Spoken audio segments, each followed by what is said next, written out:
चलिए आइए आइए। कैसे हैं आप सब? बढ़िया। चलिए ठीक है। तो अब वापस से ऑफलाइन स्टार्ट अपना। और कुछ बच्चे जैसे अभी ऑनलाइन हैं तो कोई दिक्कत नहीं। ठीक है, वो पूरा वैसे ही समझ में आएगा। जैसे हो सकता है कुछ बच्चे किसी वजह से नहीं आ पाए हों या जैसे दूर हों और फिर लगा कि भाई कितने वीक और क्लासेस चलेंगी क्या नहीं, कुछ इस तरह की बात। तो चलिए हम थोड़ा आपस में मिलते तो थे लेकिन थ्रू ऑनलाइन अभी आमने सामने मिल रहे हैं।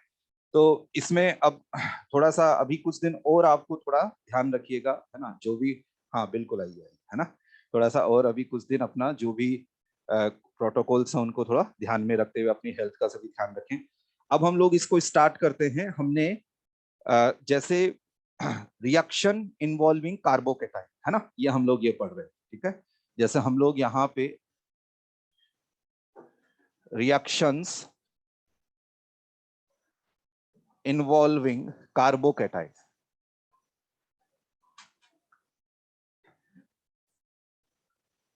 रिएक्शंस इन्वॉल्विंग कार्बोकेटाइन में ये वाली रिएक्शन हमने कवर कर ली थी, dehydration of alcohol. Dehydration of alcohol, ये बताओ ये सबको समझ में आया, है ना। अपने को कॉन्सेंट्रेटेड H2SO4 लेना है, H प्लस का अटैक करवाया, कार्बोकेटाइन, देन रीअरेंजमेंट कर देना। अब जब हमने इस रिएक्शन को पढ़ा तो हमें ये समझ में आया होगा कि रीअरेंजमेंट को जब हम पढ़ते हैं तो बहुत सारी बातें करते हैं, और जब हमें क्वेश्चंस पे अप्लाई करना होता है ना तो हमें छोटी मोटी बातें बस पता होनी चाहिए कि रीअरेंजमेंट एक तो कब होता है, जितना स्टेबल कार्बोकेटाइन है उससे मोर स्टेबल बने, बस। और फिर वो रिंग एक्सपांशन कॉन्ट्रैक्शन है, उसमें एक जैसे ही तरीके होते हैं, कोई दिक्कत नहीं। फिर उसके बाद में सेकंड हमने कवर कर लिया था पिनाकोलोन रीअरेंजमेंट। पिनाकोलोन रीअरेंजमेंट, ये हमने यहाँ पे कवर कर लिया है ना। पिनाकोलोन रीअरेंजमेंट यहाँ पे कवर कर लिया। चलिए ठीक। अब इसके बाद पिनाकोलोन में हमने देखा किस तरह से रिएक्शन होती है। लास्ट में ये देख लिया था कि पिनाकोल कैसे बनता है, पिनाकोल फॉर्मेशन पढ़ लिया था अपन ने लास्ट में। और उसमें कुछ नहीं करना, जहां पे दो सी डबल बॉन्ड ओ है उसके कार्बन पे डॉट लगा के उनको मिला देना है, और जो ओ है उस पे क्या लगा देना है, एच लगा देना है ना, पिनाकोल ऐसे। एक्चुअली ये पिनाकोल सिंथेसिस में फ्री रेडिकल बनता है। तो इसको पहले थोड़ा सा वैसे पढ़ाते थे कि रिएक्शंस इन्वॉल्विंग फ्री रेडिकल, लेकिन इस बार डिसाइड किया कि इसके साथ ही बता दो, तो कोई दिक्कत नहीं है, आराम से समझ में वो चीज आती है। अब इसके बाद में ऐसी रिएक्शन जिसमें कि कार्बोकेटाइन एज ए इंटरमीडिएट बन रहा है, तो थर्ड रिएक्शन आप लिखिएगा diazotization. Diazotization reaction, diazotization reaction. Diazotization reaction क्या है, इस पे हम बात करेंगे। इसको वैसे हमने सेमी पिनाकोल में थोड़ा काम में भी लिया था, और फिर ये पढ़ा था कि हम लोग इसी को हम लोग यहाँ पे पढ़ भी लेंगे। अब ये डाई एजोटाइजेशन रिएक्शन जो है ना, इसको आप ऐसा लिखिएगा कि RNH2, आपने यहाँ पे आपको लेना है 1 डिग्री एमाइन। 1 डिग्री एमाइन आपने लिया, और यहाँ पे आपको लेना है NaNO2 with HCl। NaNO2 with HCl, याद है आपको, अपन ने काम में लिया था इसको पिनाकोल पे ना, NaNO2 विद HCl, या फिर यहां और करके आप लिखो HNO2। एक्चुअली ये दोनों आपस में रिएक्ट करके HNO2 बनाते हैं।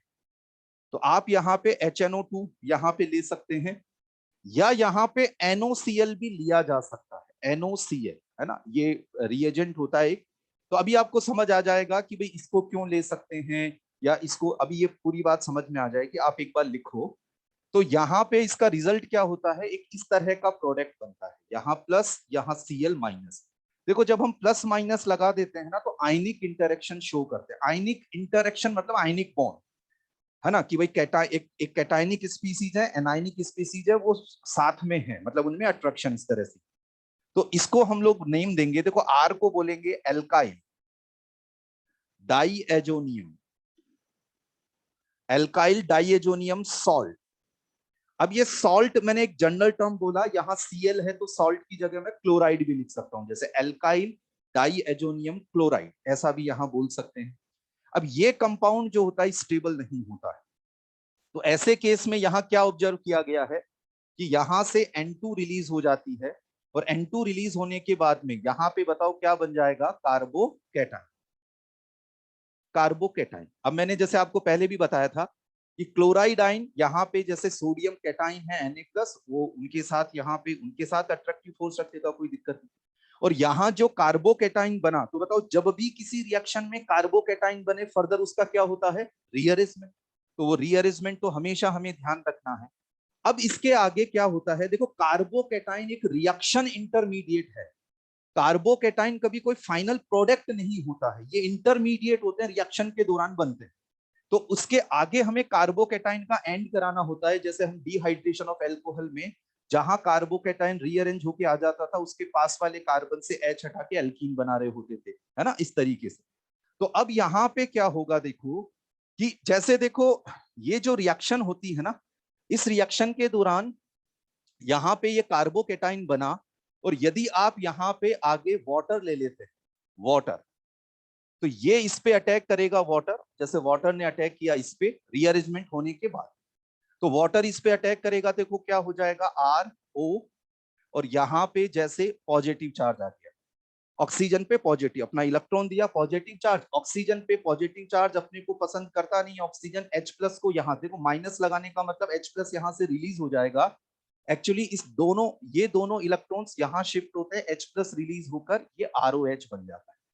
देखो मैं, है ना, इन छोटी छोटी बातों को भी यहाँ पे अपन किस, है ना, ऐसा होना कि सर ये प्लस कैसे आया, ये सब चीजें अपन समझ सकते हैं। देखो ऑक्सीजन पे बताओ कितने लोन पेयर है, बताओ, 2। एक लोन पेयर बॉन्ड बनाने में इन्वॉल्व हो गया, तो कितना लोन पेयर बच गया, 1। अब ऑक्सीजन के वैलेंस शेल में इलेक्ट्रॉन्स काउंट करो, 1 2 3 4 5, देखो यहाँ तो टोटल 6 थे, यहाँ पे 5 हो गए, 1 2 3 4 5, होने कितने चाहिए थे, 6, हैं कितने, 5। बताओ क्या चार्ज आ जाएगा, पॉजिटिव। लेकिन इतना नहीं सोचना, वो प्रैक्टिस से हो जाता है कि भाई अटैक करेगा, ये अपना इलेक्ट्रॉन दे रहा है तो पॉजिटिव, अब ये क्या करेगा, H+ रिलीज कर देगा, ROH यहाँ पे ये बन गया। यदि हम लोग यहाँ पे जैसे NaNO2 विद HCl काम में लेना, तो यहाँ पे ये बना, और फिर क्या रहता है, यहाँ एक्वस HCl काम में ले लो, या फिर बाहर से वाटर मिला दो तो ये बन जाएगा। यदि आपने NOCl काम में लिया होता, तो ऐसे केस में हम इस वाली सिचुएशन को भी यहां लिख लेंगे कि यदि NOCl काम में लेंगे तो फिर ये Cl अटैक करके ये प्रोडक्ट बना देगा, इफ NOCl इज टेकन। यदि यहाँ पे आपने NOCl यहाँ पे लिया है, तो बताओ यहाँ पे इस पे कौन अटैक कर देगा, Cl माइनस, और यहाँ पे क्या बन जाएगा, RCl। लेकिन ये अपने काम का, ये कोई पूछेगा भी नहीं आपसे। मेन यहाँ पे क्या है, ये यहाँ पे ये बना। अब यहाँ देखो दो बातें हैं, एक तो ये है कि हमसे क्वेश्चन कैसा पूछा जाएगा, लेकिन उसमें जाने से पहले अपन इसमें थोड़ा सा डिटेल में ये जा सकते हैं कि आखिर ये बना कैसे, ठीक है। तो मैं जब भी कभी ऑर्गेनिक में ये उससे रिलेटेड बातों को जानना होता है, तो हमें फिर मैकेनिज्म लिखना पड़ता है।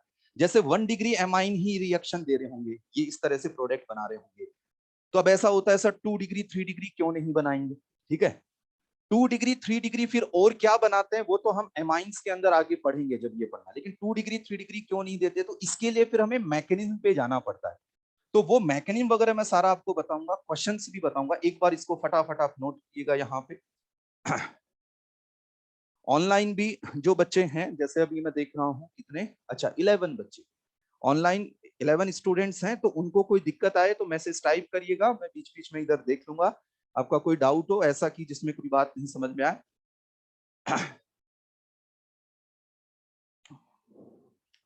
चलिए। तो यहाँ पे ये मैंने यहाँ रेड से क्या मार्क किया है, ये कोई इतना इंपॉर्टेंट बात नहीं है। यहाँ Cl माइनस लिखा है, RCl if NOCl is taken, एक बार फटाफट लिख लीजिएगा। मैं थोड़ा मैकेनिज्म आपको बताता हूँ, मैकेनिज्म को लेके कोई परेशान नहीं होना है, बस जानकारी के लिए हम लोग, हमें क्वेश्चन तो तुरंत बन जाना है, क्वेश्चन हमसे तुरंत बन जाएगा, मैकेनिज्म थोड़ा डिटेल के लिए हम लोग मैकेनिज्म देख के चलते हैं। मैकेनिज्म का मतलब कि ये रिएक्शन कैसे हुई, यदि उसको एक्सप्लेन करना हो ऑन पेपर, तो उसके लिए बताया जाता है कि आखिर इसमें क्या हुआ क्या नहीं। तो चलिए हम लोग यहाँ इसको नोट कर लीजिए, मैकेनिज्म थोड़ा कोशिश करिएगा साथ साथ लिखें, ताकि थोड़ा सा आउटपुट निकले फिर क्लास का। तो यहाँ पे इसको लिख लो पहले वहां तक, ठीक है, मैं बड़ा लिख दूंगा, है ना, जो यहाँ पे पहले बात तो थोड़ा अपनी स्क्रीन को जूम कर सकते हैं, बाकी मैं बड़ा लिखता हूँ ताकि आपको फिर दिखाई दे, जो स्टूडेंट्स होंगे। चलिए अब देखो यहाँ पे क्या, यहाँ पे मैकेनिज्म लिखते हैं, मैकेनिज्म के अंदर जैसे NaNO2 विद HCl, देखो ये सबसे पहले हमने ये लिया था NaNO2 विद HCl, ये आपस में रिएक्ट करते हैं। ये आपस में जब रिएक्ट करते हैं तो यहां पे बन जाएगा HNO2 विद NaCl। HNO2 बना प्लस NaCl बना, है ना, ये दोनों आपस में। तो देखो HNO2 यहां बना, इसलिए मैंने वो भी लिखा कि कई बार क्या होता है कि ये दोनों नहीं लिखकर केवल और केवल क्या लिख के दे देते हैं, बताओ, HNO2 लिख के देते हैं। तो वो समझ में आएगा कि HNO2 लिखो या फिर NaNO2 विद HCl लिखो, एक ही बात लिखना भाई, साथ साथ लिखना है। फिर अब क्या होता है कि ये जो HNO2 है ना, ये रहा HNO2, ये HNO2 की स्ट्रक्चर। इसमें क्या होगा, यहाँ HCl है, HCl एक एसिड है, तो क्या प्रोवाइड करेगा, H+। तो H+ जो है, ये HNO2 है, ये HCl अपना H+ देगा, H+ अटैक करेगा यहाँ पे। जब H+ इस पे अटैक करेगा तो यहाँ आया पॉजिटिव चार्ज। अच्छा एक सेकेंड, ये HNO3 नहीं है, HNO2 है, तो इसको हम हटाएंगे, है ना। HNO3 का स्ट्रक्चर बना दिया था, ठीक है, HNO3 का मैंने बना दिया था। क्या बना बताओ यहाँ पे, HNO2। तो HNO2 का यही स्ट्रक्चर यहाँ रहेगा, एक ऑक्सीजन मैंने हटा दिया, यहाँ पे बना ये। और यहाँ ये बनने के बाद में इससे पता है क्या, देखो ऑक्सीजन पे पॉजिटिव चार्ज आते ही ये उस पॉजिटिव चार्ज को पसंद नहीं करेगा, यहां से ये वाला बॉन्ड टूटा, यहां से रिलीज हो जाएगा NO+, साथ में यहाँ पे क्या बन गया, ये H2O, यहां से ये बन जाएगा। अब यहाँ देखो, यहाँ ऑक्सीजन जो है ना, दोनों तरफ से इलेक्ट्रॉन क्लाउड को अपनी तरफ खींच रहा था। जैसे ही H+ ने अटैक किया, जैसे इससे इलेक्ट्रॉन अपनी तरफ खींच रहा था, तुरंत वाटर यहां से रिलीज होगा, वाटर रिलीज होकर यहाँ NO+ बना, और NO+ यहाँ पे होता है इलेक्ट्रोफाइल। इलेक्ट्रोफाइल मतलब इस रिएक्शन के दौरान यहाँ पे ये वाला स्पीसीज, मतलब NaNO2 विद HCl आपस में रिएक्ट करके कौन सी स्पीसीज जनरेट करते हैं, बताओ, NO+ जनरेट करते हैं। ये NO+ जनरेट कैसे हुआ, वो इस तरह से रिएक्शन हुई। जब ये रिएक्शन हुई तो H+ इस पे अटैक किया, वाटर यहां से रिलीज हो जाएगा। जैसे यहाँ पे इसको ऐसे लिख दो, या फिर देखो दो तरीके से लिख सकते हैं, -H2O, दैट मीन्स ये इस दौरान रिलीज हुआ है, एरो पे लिखो तो, और यहाँ पे आपने H2O लिख दिया, फिर ये मत लिखना, है ना, किसी भी एक तरीके से ऐसे लिख सकते हैं। तो हमारे पास क्या हुआ कि जब हमने इन दोनों को काम में लिया तो NO+ हमारे पास बना। अब NO+ एक अटैकिंग स्पीसीज है, इलेक्ट्रोफाइल्स क्या होते हैं बताओ, अटैकिंग स्पीसीज। अरे बोलो यार, समझ आ रहा है ये, है ना। चलो अब देखो आगे बढ़ते, नोट करना यार थोड़ा साथ साथ, है ना, थोड़ा सा साथ साथ नोट करने की भी आदत थोड़ा डालिएगा। जहां कहीं दिक्कत आए या नहीं लिख पाए वहां बता दीजिएगा, लेकिन पूरा ब्लैंक नहीं रखें कि भाई पूरा ही फिर बाद में एक साथ नोट करना है। यहां तक हमने इसको लिखा, यहां तक। अब इसके आगे देखेंगे, देखो ये मैकेनिज्म वगैरह से घबराना नहीं है, हमें डिटेल से बिल्कुल पढ़ना है, क्योंकि हम जेई एडवांस के लिए प्रिपेयर कर रहे हैं, तो हमें डिटेल देखना है। लेकिन उसको देखने के बाद में उसको या क्वेश्चंस के दौरान हमारे को क्या चीज काम में आएगी वो बहुत आसान होगी। जैसे इसकी मैकेनिज्म वगैरह बातों को समझने के लिए चाहिए, क्वेश्चन करने के दौरान हमें बस छोटी मोटी इंफॉर्मेशन होगी, हम क्वेश्चन कर लेंगे।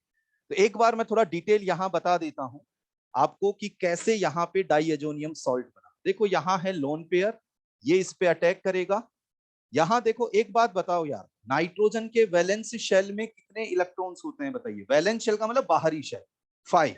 बताओ उस पे पॉजिटिव है तो कितने रह जाएंगे, 4। अब वो 4 कौन से हैं, देखो 1 2 3 4। समझ रहे हैं ये वाली बात, है ना। तो इस तरीके से आपको कभी भी ऑर्गेनिक में किसी भी एटम पे ये दिक्कत आए कि सर आपने ये चार्ज यहाँ कैसे क्या लगाया, आप मेरे से बात करें, क्योंकि बिल्कुल वो जब जीओसी वगैरह पढ़ते हैं, रेजोनेटिंग स्ट्रक्चर्स वगैरह बनाते हैं, चार्ज वार्ज का बड़ा चक्कर पड़ता है वहां के, तो वहां पे बिल्कुल क्लियर कर सकते हो। और वही बात है, वैलेंस शेल में कितने इलेक्ट्रॉन्स हैं, उससे यदि कमी हो जाए तो कैसा चार्ज आ जाएगा, पॉजिटिव, और उससे ज्यादा हो जाए तो कैसा चार्ज आ जाएगा, नेगेटिव। बस इतना सा खेल है इसका। तो यहाँ पे क्या है, यहाँ पे ये इस पे अटैक करेगा यार, अटैक करेगा तो देखो यहाँ क्या हुआ, एक हाइड्रोजन को मैं थोड़ा सा ऐसे इंडिकेट कर रहा हूँ, यहाँ 2 H2 है उसमें, और यहाँ पे क्या हो गया, N डबल बॉन्ड O, इस पे आ जाएगा पॉजिटिव चार्ज। देखो यहाँ एक इलेक्ट्रॉन पेयर पहले से ही था, अब यहाँ पे ये है। बताओ नाइट्रोजन के बाहरी शेल में टोटल इलेक्ट्रॉन्स कितने, तो देखो 1 2 3 4 5। बताओ नाइट्रोजन पे कोई चार्ज आएगा क्या, नहीं, इस पे पॉजिटिव चार्ज आएगा, क्योंकि नाइट्रोजन के वैलेंस शेल में 4 इलेक्ट्रॉन थी। यहाँ पे आप समझ सकते हैं, देखो 1 2 3 और एक हाइड्रोजन लगा हुआ है ना, इस तरीके से ये। अब नाइट्रोजन यहां से क्या करेगा, H प्लस को रिलीज कर देगा। H प्लस को रिलीज करेगा तो ये दोनों के दोनों इलेक्ट्रॉन, देखो ये पॉजिटिव चार्ज मैं यहां लिख देता हूं, वैसे ये दोनों के दोनों इलेक्ट्रॉन, ये पॉजिटिव चार्ज नाइट्रोजन पे लगा है, H प्लस को रिलीज करेगा, तो ये दोनों के दोनों इलेक्ट्रॉन्स यहां शिफ्ट होंगे और ये पाई बॉन्ड यहां से यहां शिफ्ट हुआ है ना। तो ऐसे केस में देखिए हम लोग क्या करते हैं, यहां पे हुआ R N, ये H जो इस पे लगा हुआ है, डबल बॉन्ड N, यहां O, यहां H।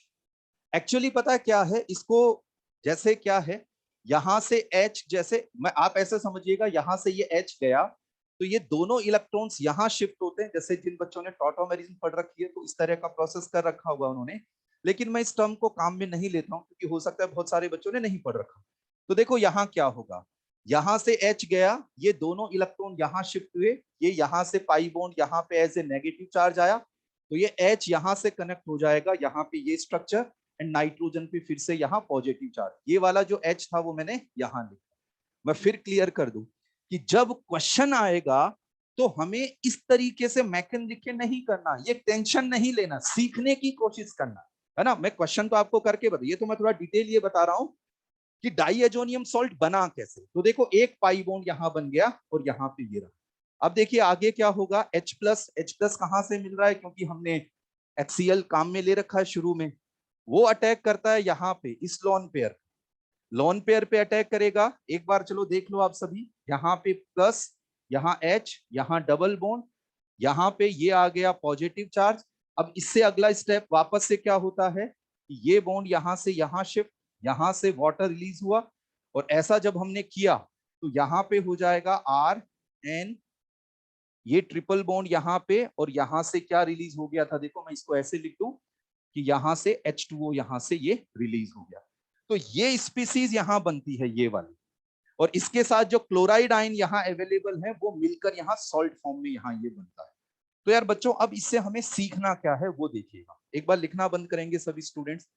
यहाँ इससे सीखना क्या है, एक तो इसको कोई रटने की जरूरत नहीं है कि हम इसको रट रहे हैं कि ये रख रहे हैं। देखो यहाँ क्या है, ये जो होता है ना, ये यहाँ पे डाइएजोनियम सॉल्ट, उसमें नाइट्रोजन नाइट्रोजन के बीच में ट्रिपल बॉन्ड होता है। क्या होता है बताओ, ट्रिपल बॉन्ड। देखो ये RNH2, गौर करना यार सभी स्टूडेंट्स, ये है 1 डिग्री एमाइन। 1 डिग्री एमाइन कैसे पहचानते हैं बताओ, कैसा ग्रुप होना चाहिए, NH2। 1 डिग्री एमाइन के लिए कैसा ग्रुप होना चाहिए यार, NH2। RNH2 1 degree amine. यहां से जब इससे मतलब 1 डिग्री एमाइन ही ये बनाते हैं, इसको हम कैसे समझा सकते हैं कि जब यहां से पहला हाइड्रोजन गया, इस RNH2 पे कितने हाइड्रोजन है बताओ, 2। जब पहला हाइड्रोजन गया तो एक पाई बॉन्ड बना, और जब दूसरा हाइड्रोजन गया तो दूसरा पाई बॉन्ड बना। तो बताओ इसको बनाने के लिए हमें ऐसा एमाइन लेना पड़ेगा जिसपे नाइट्रोजन पे कितने हाइड्रोजन हो, 2, और ऐसा एमाइन कितना डिग्री होता है बताओ, 1 डिग्री। तो इसका मतलब डाइएजोनियम सॉल्ट केवल और केवल कौन बनाते हैं, 1 डिग्री है। अब जैसे आपने इसको याद कर लिया तो फिर इस मैकेनिज्म को छोड़ दीजिए, कोई मतलब छोड़ दीजिए मतलब कि ऐसा नहीं है कि आपको रटा हुआ हो तो ही काम चलता है, ये समझाने के लिए। ऑर्गेनिक में चीजों को कैसे समझाते हैं, मैकेनिज्म लिख के। जैसे मैं इसको नहीं बताता और आप मेरे से क्वेश्चन पूछते तो फिर मेरे को लिख लिख के आपको बताना पड़ता, तो मैंने आपको यहाँ एक्सप्लेन कर दिया। तो टेंशन नहीं लेनी है, चीजों को सीखने की कोशिश करनी। एक बार इसको यहां तक नोट करिए, देखिए आगे बढ़ते हैं हम लोग इसको, इसमें हमने क्या क्या सीखा उन पॉइंट्स को नोट कर लें।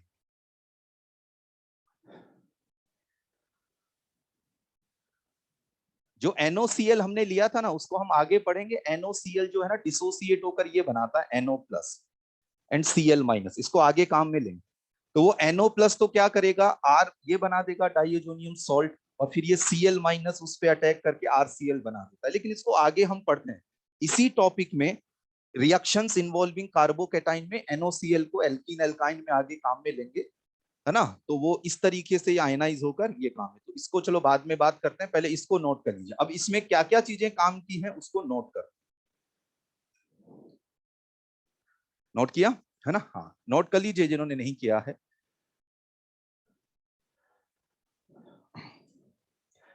चलिए आपने नोट किया इसको, तो यहाँ पे एक पॉइंट लगा के लिखो। सबसे पहले तो यहाँ लिखो कि इस रिएक्शन में इलेक्ट्रोफाइल, ई पे प्लस मतलब बताओ क्या हो जाएगा, इलेक्ट्रोफाइल। इलेक्ट्रोफाइल के लिए यहां लिख लो NO प्लस, मतलब ये जो रिएक्शन होती है इसमें इलेक्ट्रोफाइल है NO प्लस। दूसरी बात, इंटरमीडिएट, बताओ यार इस रिएक्शन में इंटरमीडिएट क्या बन रहा है, यहां कार्बोकैटायन। दूसरा पॉइंट यहां पे हो गया कि इंटरमीडिएट यहां पे कार्बोकैटायन।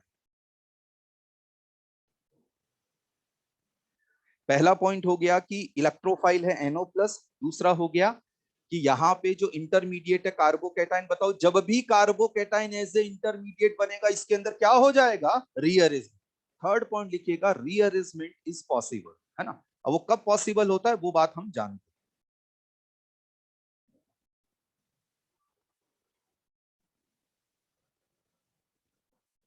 रीअरेंजमेंट जो होगा वो पॉसिबल यहाँ पे ये होता है। अब देखते हैं क्वेश्चन। देखिए क्वेश्चन यहाँ पे कैसा, क्वेश्चन इसमें बहुत ही आसान।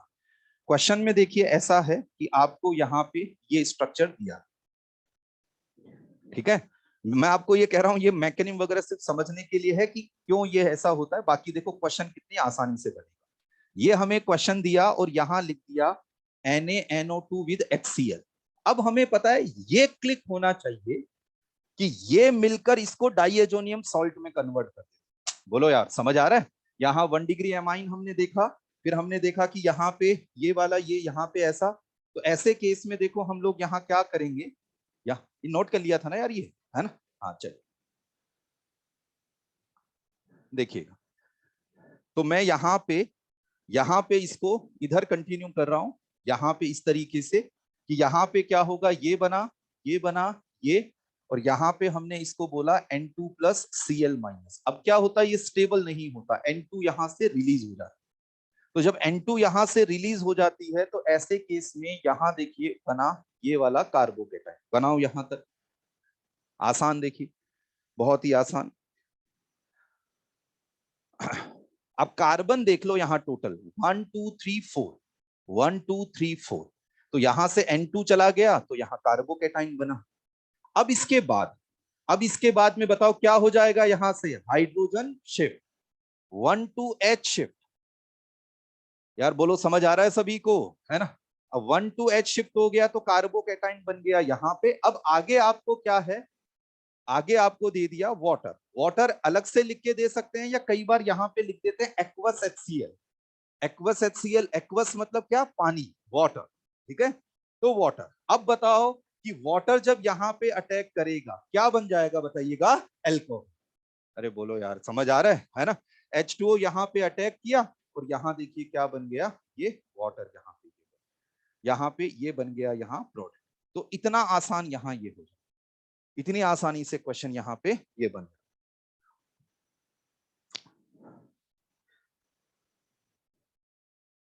बिल्कुल, चलिए अब यहाँ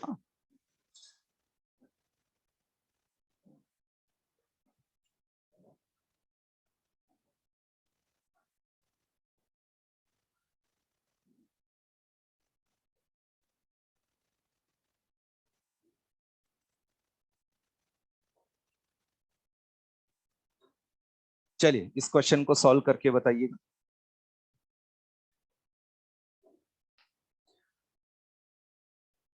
हाँ नहीं अभी थोड़ा सा रुकिएगा, अभी मैं पूछता हूँ ना। जैसे ये क्वेश्चन जो है एक बार आप बनाइए, फिर मैं पूछता हूँ दोबारा। किसी स्टूडेंट को इस क्वेश्चन में कोई डाउट हो, अपना डाउट बिल्कुल आप पूछ सकते हैं, है ना। कोई भी किसी भी तरह की कोई बात हो तो आराम से समझ में आता है कि यार डाइएजोनियम सॉल्ट बनाना है, N2 रिलीज हो जाती है, वो स्टेबल नहीं होगा, है ना। वो अब ये तो ऐसा होता है सर हमें कैसे पता चले कि N2 रिलीज हो जाती है, तो ऐसे तो देखो पता नहीं चलता है, हमें चीजों को ध्यान रखना पड़ता है थोड़ा, वो पढ़ते हैं याद कर भाई। इंफॉर्मेशन जैसे होता है ना कि भाई ये स्टेबल नहीं होता, स्ट्रक्चर को देख के हर किसी के लिए जज नहीं कर सकते, तो वो फिर हमें पता रहना चाहिए। चलिए जी अब है ना, मैं यहाँ पे किया क्या आपने ये क्वेश्चन। चलो सबसे पहली स्टेप में, सबसे पहली स्टेप जब आप इसकी बनाओगे तो ऐसे केस में बताओ क्या बना दोगे, यहाँ पे डाइएजोनियम सॉल्ट। देखो कार्बन का हिसाब किताब रखना चाहिए, 4 और 5, ये 5 कार्बन और यहां बन गया N2 प्लस Cl माइनस। बोलो यार सभी ने ये किया है ना। चलिए अब बताओ यहां से क्या रिलीज हो जाएगा, N2। N2 रिलीज हो गया यहां से, तो यहाँ पे ये बन जाना, यहाँ पे ये हुआ और यहाँ CH2, और बताओ क्या आ जाएगा, पॉजिटिव चार्ज। अब ये बताओ क्या होगा, रिंग एक्सपांशन। अब रिंग एक्सपांशन में ये 4 मेंबर रिंग है, बाहर कितना है, एक कार्बन, तो बताओ क्या ऑप्शन है, कितना मेंबर रिंग बनेगा, 5 मेंबर, और तो कोई पॉसिबिलिटी है ही नहीं। बाकी हमारे पास तरीका है 1 2 3 4 5, फर्स्ट एंड लास्ट को मिलाओ, बताओ बॉन्ड हमेशा किस नंबर से टूटता है, 2 नंबर, और यहां से ये वाला बॉन्ड ये टूट। ये बताओ यार, अल्कोहल के डिहाइड्रेशन वगैरह के इन सब के क्वेश्चंस आपने किए सभी ने, है ना? हाँ देखो, कुछ चीजें अपने हाथ में अभी नहीं है। कौन सी चीजें, कि आप में से मान लीजिए कुछ स्टूडेंट जिन्होंने 11th में नहीं किया, तो वो टाइम निकल चुका है, उसको वो चीजों पे सोचने की जरूरत नहीं है। लेकिन जो हम 12th में पढ़ रहे हैं, यदि आप उनमें कमी छोड़ते जाओगे, कि जैसे डिहाइड्रेशन ऑफ अल्कोहल के क्वेश्चन को 2-3 बार रफ में सॉल्व करो, जो आपको कॉपी में करवाया, वो मेहनत जरूरी है। यदि किसी स्टूडेंट ने 11th किया है, तो उसको भी केमिस्ट्री या कोई सब्जेक्ट तभी आ रहा होगा जब उसने क्लास में पढ़ाए हुए कंटेंट पे मेहनत की गई। केवल क्लास में आके ऐसा नहीं। जैसा आप में से मान लीजिए कोई बच्चा 12th में अभी पढ़ रहा है और वो घर पे पढ़ ही नहीं रहा, तो उसको नहीं आ रहा होगा कोई चीज इतना अच्छे से। तो इसलिए कोचिंग का अपना इंपॉर्टेंस है, लेकिन उसके साथ ही आप लोगों को क्या करना पड़ेगा, उसके साथ मेहनत करनी पड़ेगी। तो रिंग एक्सपांशन, कॉन्ट्रैक्शन, इन सब के क्वेश्चंस जो क्लास में हुए हैं, उस पे आप यदि मेहनत नहीं करेंगे, तो फिर वही रहेगा कि सर 11th का ये बाकी है, फिर 12th वाला भी पेंडिंग चल रहा है, तो फिर आगे हमें बड़ा दिक्कत चक्कर पड़ेगा। वो चीज आपके हाथ में, 11th वाला धीरे धीरे धीरे धीरे आप लोगों को जैसे जैसे टाइम मिले, वैसे वैसे थोड़ा तो पेशेंस रखना पड़ेगा। बीच में थोड़ी बहुत तकलीफ भी हो सकती है। वो तकलीफें इस तरह की आ सकती हैं कि टेस्ट में कुछ आ रहा है नहीं कवर किया हुआ, या कोई चीज को समझ, ये तकलीफों से गुजरना पड़ेगा। लेकिन ये ऐसी तकलीफ नहीं है जो कि हमेशा बनी रहेंगी। हम थोड़ा फाइट करेंगे, महीने 2 महीने 3 महीने में धीरे धीरे कवर होता है, वो थोड़ा सा देखना रहेगा। लेकिन जो आप चीजें आपके हाथ में, जैसे ये आपके हाथ में है, तो इसको मत छोड़ो। इसमें ये होना चाहिए कि यस सर, ये मेरे को पूरी तरह से क्लियर है कि कैसे ये बनेगा। 5 मेंबर रिंग, उस पे कैसा चार्ज आ गया, बताओ पॉजिटिव। बताओ अब यहाँ पे कौन अटैक कर देगा, वाटर, क्या बन जाएगा बताओ, यहाँ पे एल्कोहल, यहाँ पे ये ऐसा ये होगा। चलिए जी, यहाँ पे ये बात हुई। कोई डाउट इसमें किसी भी स्टूडेंट को पूछ सकते हैं। अब यहाँ एक नोट लगा के एक बात, ये छोटा सा ही टॉपिक है, क्योंकि एमीन्स हमारे आगे जाके केमिस्ट्री में एमीन्स का पूरा चैप्टर है आगे 12th में। अभी बस एक रिएक्शन पढ़नी रहती है डाइएजोनियम सॉल्ट वाली। बस अब देखो, नोट लगा के एक बात लिख लो, फिर इसको यहाँ कंप्लीट करके आगे बढ़ते हैं। वो ये है कि यदि यहाँ पे यहां हमने ले लिया एनिलिन, हाँ जी, हाँ देखो यहां क्या है, 5 मेंबर रिंग है, तो आप यहां पॉजिटिव चार्ज किसी पे भी लगा दो, एक ही बात। जैसे मैं आपको इसको ऐसे समझाता हूं कि बताओ यहां पे आपको बोला जाए 1 क्लोरोसाइक्लोहेक्सेन की स्ट्रक्चर बनाओ, तो बताओ यहां क्लोरीन कहां लगाएंगे, 1 क्लोरोसाइक्लोहेक्सेन कहीं पे भी लगा सकते हैं। यहां लगाओगे 1 क्लोरोसाइक, क्योंकि एक ही है, यहां लगाओगे एक ही। मान लीजिए यहां कोई सब्स्टिट्यूएंट लगा होता, कोई ग्रुप लगा होता, उसके रिस्पेक्ट में तो देख लेते। अब जैसे यहां पॉजिटिव चार्ज आएगा, मतलब ये तो हट जाएगा चार्ज, और इस रिंग के किसी भी एक कार्बन पे पॉजिटिव चार्ज, तो कहीं जैसे यहां नहीं लगा के यहां लगा दिया, यहां लगा दिया, उसमें अंतर ही नहीं होगा कुछ भी, है ना? क्लियर? चलिए, एनिलिन, एनिलिन को हम लोग यहाँ पे 1 degree aromatic amine, 1 degree aromatic amine, यहां पे ये बना।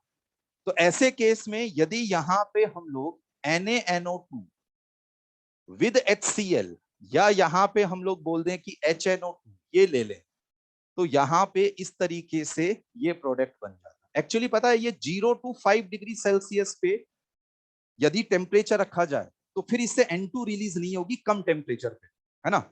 तो देखो मैं पहले बताता हूं, आपको समझ आएगी फिर पूरी बात, है ना? अभी देखो क्या है, यहाँ प्लस, ये माइनस, इसको बोलते हैं बेंजीन डाई एजोनियम। अब आप यहाँ क्लोराइड बोल दीजिए या सॉल्ट, एक जनरल हो जाता है भाई, HCl लिया तो Cl माइनस, HBr लिया तो Br माइनस, तो सॉल्ट लगा दो। BDS शॉर्ट में इसको बोल देते हैं, BDS benzene diazonium salt. Actually देखो बच्चों, मैं आगे बात करूंगा जब एमीन्स हम लोग पढ़ेंगे आगे, कि यहाँ इन दोनों पाई बॉन्ड्स में रेजोनेंस होता है।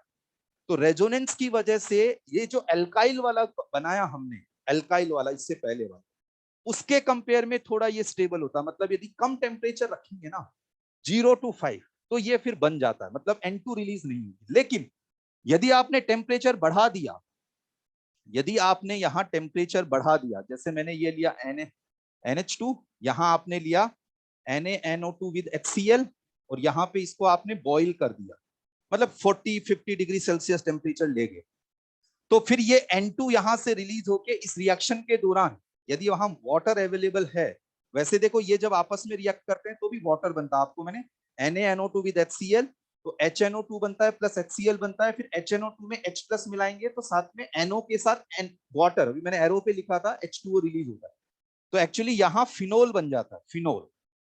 अब ये जो है ना, ये देखो बच्चों समझना, एक बार इधर ध्यान दीजिएगा, यहाँ पे ये मत सोचना कि सर जैसे देखो पहले ये पढ़ रहे थे फिर ये क्या आ गया, कुछ भी नहीं। ये एरोमेटिक कंपाउंड्स हमारा आगे चैप्टर आएगा, उसमें हम एनिलिन की रिएक्शंस पढ़ेंगे, लेकिन हमें थोड़ी थोड़ी जानकारी लेके आगे बढ़ना है।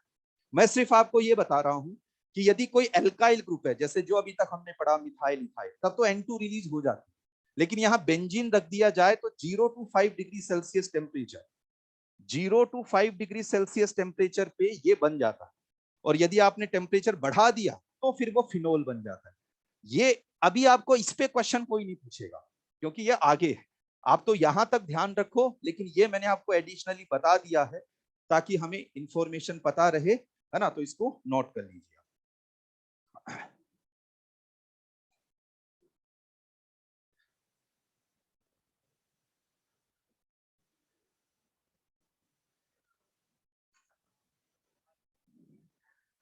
0 to 5 में ये बन जाएगा यहां तक, ठीक है।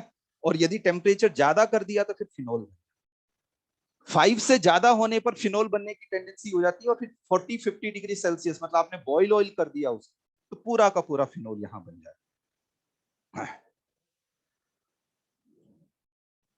बोलो यार, लिखा, लिखो लिखो, लिख लीजिए, नहीं लिखा हो तो। हाँ देखिए, ये भी एक बात ये हो जाती है कि सर एनसीईआरटी में तो इस तरह के चैप्टर का नेम ही नहीं लिखा हुआ। देखो एनसीईआरटी में क्या कर रखा है यार, एनसीईआरटी में चैप्टर्स अलग सीक्वेंस में हैं, अपन यहाँ ऑर्गेनिक का अलग सीक्वेंस ये पढ़ेंगे। एनसीईआरटी के पहले ही चैप्टर में कई ऐसी बातें हैं जिनको कि हम लोग यहाँ अलग अलग जगह पढ़ेंगे, तो अभी के लिए आपको ऑर्गेनिक में एनसीईआरटी नहीं पढ़ना। हाँ, फिजिकल केमिस्ट्री वगैरह उन सब में वही चैप्टर्स नेम रहते हैं जो उसमें है, या फिजिक्स में या मैथ्स में, तो अभी उनका ये पढ़ो। ऑर्गेनिक में एनसीईआरटी अभी थोड़ा सा टाइम लगेगा, पहले ही चैप्टर में जैसे कई सारी बातें हैं, जैसे पहला चैप्टर है उसके अंदर आरएक्स एल्काइल हैलाइड है, एराइल हैलाइड है, वहां तक तो वो सब बातें तो अभी बाकी है अपने को करना, तो अभी एनसीईआरटी अपन नहीं पढ़ेंगे। अभी आप क्या करो, अपना स्कूल एग्जाम वगैरह से फ्री हो जाओ, जब तक हम लोग इसको ये पढ़ रहे हैं, जब तक कॉपी वगैरह आप पढ़ो थोड़ा थोड़ा। मैं क्या करूंगा कि जैसे मैंने एक आपके बैच के लिए एक बात सोची है, जैसे रेस नंबर 6 तक तो 11th वाला पार्ट है, रेस नंबर 7 से 12th वाला, तो अपन क्या करेंगे कि जैसे रेस नंबर 2 डिस्कस करी, तो एक अगली होमवर्क में रेस नंबर 7, ताकि 12th का कुछ स्टार्ट, फिर एक रेस इधर की, फिर एक रेस ऐसे करके, ठीक है, ताकि वो फिर चीजें थोड़ा बढ़े, क्योंकि अब उसमें क्या रहेगा, 11th वाला पार्ट है, तो उसमें यदि आप डिस्कस करने में एक रेस में चाहे पूरा टर्न निकाल दो, पूछते रहो उसमें ये सारा, लेकिन अपने को फिर थोड़ा सारा चीजें बैलेंस भी करना है, तो थोड़ा कॉन्फिडेंस आए, तो हमें 12th की जो हम पढ़ रहे हैं उससे रिलेटेड क्वेश्चंस में हम कितना कंफर्टेबल है वो सब, तो अपन ऐसे तो अभी एनसीईआरटी वगैरह रहने दीजिएगा। चलिए, हमने रिएक्शंस इन्वॉल्विंग कार्बोकेटाइन, पहला हमने पढ़ा dehydration of alcohol, pinacol pinacolone rearrangement, तीसरा हमने पढ़ा डाई एजोटाइजेशन। अब लिखिएगा फोर्थ, फोर्थ यहां पे लिखिए इलेक्ट्रोफिलिक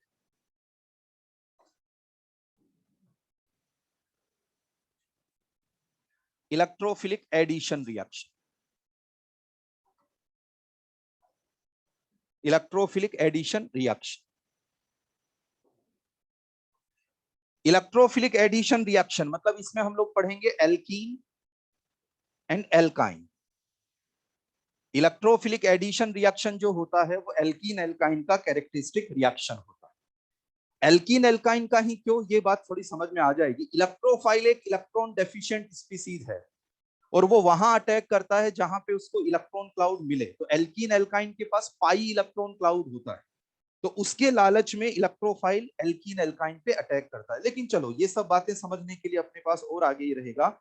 इलेक्ट्रोफाइल कैसी स्पीसीज बताओ? Electron deficient. वो वहां अटैक करता है जहां पे इसको इलेक्ट्रॉन डेंसिटी ज्यादा मिले। तो जहां कहीं पे भी पाई इलेक्ट्रॉन क्लाउड है ना, तो वहां पे वो अटैक करता है। क्योंकि मैंने आपको ये पढ़ाया था कि इलेक्ट्रोफाइल सामने वाली स्पीसीज के इलेक्ट्रॉन्स को काम में लेके उससे बॉन्ड बना रहा होता है। अब सामने यदि पाई बॉन्ड है तो वो सामने वाला पाई बॉन्ड इजीली ब्रेक हो जाता है, तो वो अपना पाई इलेक्ट्रॉन क्लाउड देके और इलेक्ट्रोफाइल के साथ बॉन्ड बना लेता है। तो एल्कीन एल्काइन पे इलेक्ट्रोफाइल अटैक करके एडिशन रिएक्शन देता है। ठीक है, चलिए अब मैं आपको अगले 10-15 मिनट में ये बता रहा हूं कि आखिर ये रिएक्शन होती कैसे है। यदि कोई स्टूडेंट उसको बहुत ध्यान से समझ ले, है ना, बहुत ध्यान से आप समझ लेते हैं, तो इलेक्ट्रोफिलिक एडिशन वाला काम बहुत आसान हो जाएगा यार आप सबके लिए। तो आपको बहुत ध्यान से समझना पड़ेगा, और ये चीज तय है कि हमें उसको एडवांस, तो जेई एडवांस के हिसाब से पढ़ना है, तो बातें उसमें कई आएंगी। आप ध्यान से सुनोगे तो आपको एक एक बात क्लियर हो जाएगी। तो आप यहाँ पे समझिएगा, और फिर हम लोग इसके अंदर, इस हेडिंग के अंदर डिफरेंट टाइप की रिएक्शंस पढ़ेंगे कि एल्कीन के साथ इसकी रिएक्शन, इस वाले रिएजेंट की रिएक्शन, उन सभी रिएक्शंस में जो कॉन्सेप्ट होगा ना, वो वही होगा जो मैं आपको अभी समझा रहा हूँ। वेरी इंपॉर्टेंट जो अभी हम डिस्कस ये कर रहे हैं। तो एक काम आप सबने लिखा ये, है ना? चलो अब देखो समझिएगा कि हम पढ़ने क्या वाले हैं ना, और वो बहुत काम आएगा, फिर अपने को बहुत काम आएगी वो बात इसी वाले हेडिंग। और बहुत आसान भी है, बहुत आसान भी है। देखिए क्या है यहाँ, कि जैसे हमने यहाँ पे लिया alkene, RCH double bond CH2, ये मैंने एल्कीन यहाँ ये लिया, और इस एल्कीन पे मैंने कोई अटैकिंग स्पीसीज का अटैक करवाया। अब मैंने अटैकिंग स्पीसीज को मैं इस तरह से लिख रहा हूं, देखो क्या मतलब, जैसे HCl है, HCl में H प्लस, ये इलेक्ट्रॉन डेफिशिएंट स्पीसीज, तो इसको क्या बोल दिया मैंने? इलेक्ट्रोफाइल। और ये जैसे Cl माइनस, ये इलेक्ट्रॉन रिच स्पीसीज, इसको क्या बोल दिया? न्यूक्लियोफाइल। तो जो रिएजेंट होता है उसमें दोनों तरह के अवेलेबल रहते हैं, इलेक्ट्रोफिलिक स्पीसीज भी, न्यूक्लियोफिलिक। तो मैंने यहाँ पे इसको ऐसे लिखा, तो यहाँ पे क्या होगा कि इस तरह का प्रोडक्ट एक बनता है। देखो अभी समझ में आएगी पूरी बात कि यहाँ पे क्या बना, ये बना यहाँ पे, ये प्रोडक्ट बना कि जो अटैकिंग स्पीसीज है ना, वो जाके यहाँ पे ऐड हो गई। तो जब कोई अटैकिंग स्पीसीज जाके ऐड हो जाए तो बताओ वो कौन सी रिएक्शन होती है? Addition reaction. अब यदि रेट डिटरमिनिंग स्टेप में RDS, जो सबसे स्लो स्टेप होती है, उसमें यदि इलेक्ट्रोफाइल अटैक कर रहा हो, तो बताओ वो रिएक्शन कौन सी हो जाती है? Electrophilic addition reaction. लेकिन अब यहाँ पे यह है कि सर न्यूक्लियोफाइल यहाँ कैसे, इलेक्ट्रोफाइल, वो सारी बातें समझ में आ गई। अभी सिर्फ मैंने ये बताया कि एल्कीन हो या एल्काइन हो, उस पे अटैकिंग स्पीसीज जाके उससे ऐड हो जाए तो वो एडिशन रिएक्शन। और यदि RDS में इलेक्ट्रोफाइल, RDS होती है वो स्टेप जो सबसे स्लो होती है, तो उसमें यदि इलेक्ट्रोफाइल अटैक कर रहा है तो वो इलेक्ट्रोफिलिक एडिशन। अब मैं आपको समझाता हूं, देखो इसकी मैकेनिज्म हम लिखना चाहेंगे तो इसकी दो तरह की मैकेनिज्म होती है। एक मैकेनिज्म को हम लिखेंगे इस तरीके से, दूसरी मैकेनिज्म को लिखेंगे हम लोग ऐसे, है ना? और फिर कब कौन सी मैकेनिज्म होगी वो सारी बातें हम फिर कर लेंगे। तो देखिए यहां क्या हुआ, यहां ध्यान दीजिएगा, जैसे RC, यहाँ H, यहाँ H, ये है एल्कीन, सभी बच्चे ध्यान देंगे। और इस पे आया इलेक्ट्रोफाइल, है ना? 1 मिनट के लिए ध्यान दीजिए, फिर मैं आपको लिखने का भी टाइम, क्योंकि ये हमें समझना रहेगा, फिर आगे क्वेश्चन हम लोग साथ साथ करें। ये रहा यहाँ इलेक्ट्रोफाइल। बच्चों अपने को पता है इलेक्ट्रोफाइल इलेक्ट्रॉन डेफिशिएंट होता है, तो यहाँ पे क्या होगा, ये इस पाई इलेक्ट्रॉन के लालच में इसकी तरफ अट्रैक्ट होता है, इस पे अटैक करने की टेंडेंसी रखता है। अब क्या है, देखो ध्यान देना, ये वाला कार्बन, ये वाला कार्बन अपने इन दोनों पाई इलेक्ट्रॉन्स को, पाई बॉन्ड के इलेक्ट्रॉन्स को हम पाई इलेक्ट्रॉन्स बोल रहे होते हैं, तो अपने इन दोनों इलेक्ट्रॉन्स को काम में लेके इसके साथ बॉन्ड बना सकता है। साथ ही में देखो मैं यहां मार्क कर रहा हूं, कार्बन एटम 1, कार्बन एटम 2, दोनों के दोनों आपको पता है जब दो एटम्स के बीच में कोवेलेंट बॉन्ड होता है तो उस पे दोनों एटम्स का हक होता है। तो एक्चुअली ये वाला कार्बन भी इलेक्ट्रोफाइल के साथ बॉन्ड बना सकता है, और ये वाला कार्बन भी इस इलेक्ट्रोफाइल के साथ बॉन्ड बना सकता है, दोनों बॉन्ड बना सकते हैं। लेकिन यहां पे हम बात करें मेजर प्रोडक्ट की, मतलब मेनली कौन सा कार्बन इस इलेक्ट्रोफाइल के साथ बॉन्ड बनाने की टेंडेंसी रखेगा, तो यहां पे ऐसा समझिएगा कि यदि ये वाला कार्बन इसके साथ बॉन्ड बना लेगा तो फिर इस पे पॉजिटिव चार्ज आएगा, और यदि ये वाला कार्बन इसके साथ बॉन्ड बना लेगा तो इस पे पॉजिटिव चार्ज आएगा। कैसे, मैं बताता हूं, देखिएगा। जैसे यहां पे मैंने इसको इस तरीके से रिप्रेजेंट किया और इस तरीके से, और मैं इस वाले कार्बन के साथ, है ना, मैं इस इलेक्ट्रोफाइल को बना रहा हूं। देखिए यहाँ पे ये, यहाँ पे, यहाँ पॉजिटिव चार्ज क्यों आया, वो भी सब बच्चों को यहाँ बिल्कुल समझ आ जाएगा कि बताओ यहाँ कार्बन के वैलेंस शेल में यार बताओ कितने इलेक्ट्रॉन्स हो गए, यहाँ पे 3 होने कितने चाहिए थे, 4 है, कितना 3, क्या चार्ज आ गया बताओ, पॉजिटिव। तो ये कार्बोकैटाइन बना। अब यार बच्चों देखना, ये वाला कार्बोकैटाइन जो है इस कार्बन से अदर 2 कार्बन अटैच्ड है, तो ये कितना डिग्री कार्बोकैटाइन बना, 2 डिग्री। और यदि ये इलेक्ट्रोफाइल यहां आता तो ये वाला कार्बोकैटाइन बनता, ये कितना बनता बताओ, 1 डिग्री। अब ये बात हमें पता होना चाहिए कि 3 डिग्री, 2 डिग्री, 1 डिग्री कार्बोकैटाइन में सबसे स्टेबल कौन सा होता है, 3 डिग्री। क्योंकि 3 डिग्री कार्बोकैटाइन में अल्फा हाइड्रोजन ज्यादा होगा, प्लस आई इफेक्ट ज्यादा होगा, ये जानकारी हमें फिर होनी चाहिए। जैसे कार्बोकैटाइन डिफरेंट डिग्री कैसे निकालते हैं, एक कार्बन अदर कितने कार्बन से अटैच्ड है उस बेसिस पे। तो एक्चुअली क्या है, मैं यहाँ क्लियर कर दूं सभी बच्चों को कि इलेक्ट्रोफाइल दोनों तरफ अटैच्ड होने की टेंडेंसी रखता है, लेकिन हमें ये डिसाइड करना हो कि मेनली किस पे अटैच्ड होगा। तो ऐसे केस में इन दोनों कार्बोकैटाइंस में से जहां मोर स्टेबल कार्बोकैटाइन, जैसे यहाँ पे मोर स्टेबल कार्बोकैटाइन बन रहा है, वो तुरंत पता चल जाएगा ये कार्बन अदर 2 कार्बन से अटैच्ड है, ये कार्बन अदर 1 कार्बन से ही अटैच्ड है, तो यहाँ मोर स्टेबल कार्बोकैटाइन। तो अब थोड़ा सा ये कार्बोकैटाइन स्टेबिलिटी आप दिमाग में रखो, जिन बच्चों ने नहीं पढ़ रखा कि ये टॉपिक हमें थोड़ा कवर करना है। तो यहाँ पे ये बना कार्बोकैटाइन, इस कार्बोकैटाइन को मैं यहाँ नेम दे रहा हूं प्योर कार्बोकैटाइन। अब ये होता है कि सर ये क्या आ गया, तो अभी समझ आएगा। प्योर कार्बोकैटाइन, या इसको मैं बोल रहा हूं एसाइक्लिक कार्बोकैटाइन, या इसको मैं नॉन क्लासिकल, ये सुन के थोड़ा अजीब लग रहा होगा लेकिन नो टेंशन, है ना, जब तक फिर मैं यहां समझा रहा हूं कोई टेंशन, क्योंकि मैं आपको क्लियर करूंगा कि सर अभी तक तो ये कार्बोकैटाइन था, फिर ये प्योर मतलब क्या, रे साइक्लिक, और ये मतलब नॉन कुछ भी मतलब ऐसा ना, तो ये क्लियर हो जाएगा। अभी मैं आपको क्लियर करूंगा कि इस तरह से हम क्यों लिख रहे हैं, एक बार जरा समझिएगा। यहाँ पे ये बना कार्बोकैटाइन। अब अपने को ये पता है कि अच्छा ये स्टेप जो होती है वो स्लो स्टेप होती है, तो इसको बोल दिया हमने आरडीएस। यहाँ पे रेट डिटरमिनिंग स्टेप, आरडीएस मतलब। अब देखो जो यहाँ पे इंटरमीडिएट बना, ये फाइनल प्रोडक्ट नहीं है हमेशा, ये तो एक रिएक्शन इंटरमीडिएट। फाइनल प्रोडक्ट कैसे बनेगा कि यहाँ पे ये न्यूक्लियोफाइल ये इस पे अटैक करे, और ये अटैक करके यहाँ पे ये आया, इस पे आ गया न्यूक्लियोफाइल, यहाँ पे ये H, यहाँ पे ये इलेक्ट्रोफाइल, और यहाँ पे ये बना मेजर प्रोडक्ट। मैं मतलब यहाँ पे मैं ऐसा लिख देता हूँ प्रोडक्ट, और नीचे ब्रैकेट में मैं लिख देता हूँ मेजर। मेजर यहाँ पे मैं क्यों बोल रहा हूँ, क्योंकि इलेक्ट्रोफाइल इस कार्बन पे भी आ सकता है, इस कार्बन पे भी आ सकता है। जहां मोर स्टेबल कार्बोकैटाइन बनेगा वो यहाँ बनने की टेंडेंसी ज्यादा होगी, तो ये प्रोडक्ट मेजरली बनेगा। और दूसरा वाला भी बन सकता है, जब इलेक्ट्रोफाइल यहाँ जाए देन न्यूक्लियोफाइल यहाँ आ जाए, वो माइनर बनेगा। पहले हम मेजर की बात करते हैं, फिर जब क्वेश्चंस करेंगे तो माइनर वगैरह की इन सब की बात कर लेंगे। यार बच्चों थोड़ा बहुत समझ में आया है ना? देखो ये मेरे पास, देखो ध्यान से सुनना, ये है एल्कीन। एल्कीन मतलब कार्बन कार्बन डबल बॉन्ड, ये रहा इलेक्ट्रोफाइल। तो इलेक्ट्रोफाइल यहाँ डबल बॉन्ड के किसी एक कार्बन से जुड़ेगा। बताओ कैसे डिसाइड करोगे कि मेनली किस कार्बन से जुड़ेगा, कि जिस कार्बन से जुड़े तो दूसरा वाला जो कार्बोकैटाइन बने दूसरे वाले कार्बन पे, वो क्या बनना चाहिए, मोर स्टेबल। ये हमेशा देखो, इलेक्ट्रोफिलिक एडिशन में मैं आपको कई सारी रिएक्शंस पढ़ाऊंगा, उन सभी में यही ध्यान रखना है कि अच्छा ये एल्कीन है, ये इलेक्ट्रोफाइल है, कहां अटैक कराऊं, खुद से ही पूछना कि मैं कहां अटैक कराऊं, तो खुद ही कह लोगे यार देखो ये कार्बन कार्बन डबल बॉन्ड है, इन दोनों कार्बन में से मैं उस कार्बन पे अटैक करा दूं जहां दूसरी तरफ कोर स्टेबल। आपको क्वेश्चन अपने आप आगे बढ़ेगा, देखिएगा। फिर बन गया तो हमें रीअरेंजमेंट वगैरह की जो भी फॉर्मेलिटीज है वो पूरा करना है, और फाइनल प्रोडक्ट बनाने के लिए न्यूक्लियोफाइल को जो फाइनली अगली स्टेप में न्यूक्लियोफाइल को अटैक करा के इस तरीके से। एक तो इसमें ये मैकेनिज्म होती है, दूसरे टाइप की मैकेनिज्म को हम इधर लिख लेंगे, एक बार आप इससे लिख के फ्री होइएगा।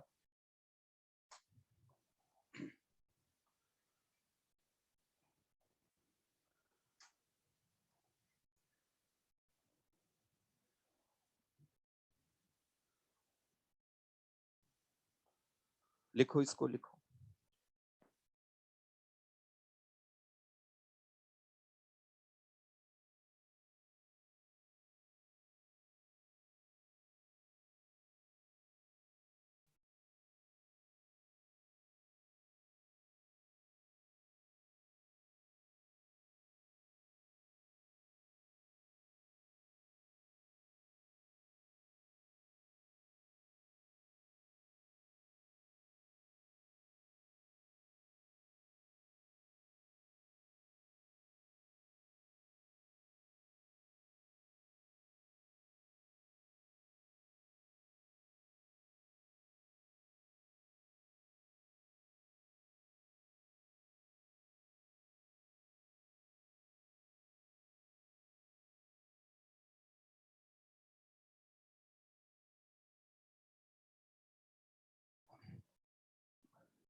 लिखा आपने, है ना? चलिए लिखिएगा, लिखिए।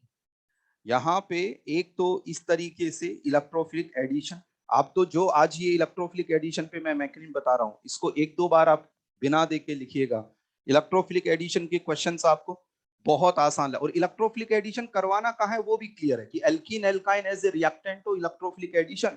और इसका जो बेसिक कॉन्सेप्ट है वो अभी हम लोग थोड़ी देर में सीख लेंगे, तो फिर हमें लगता है कि यार अब कोई लेना देना ही नहीं है क्वेश्चंस में, बस हमारी को थोड़ा फिर प्रैक्टिस में लाना होगा।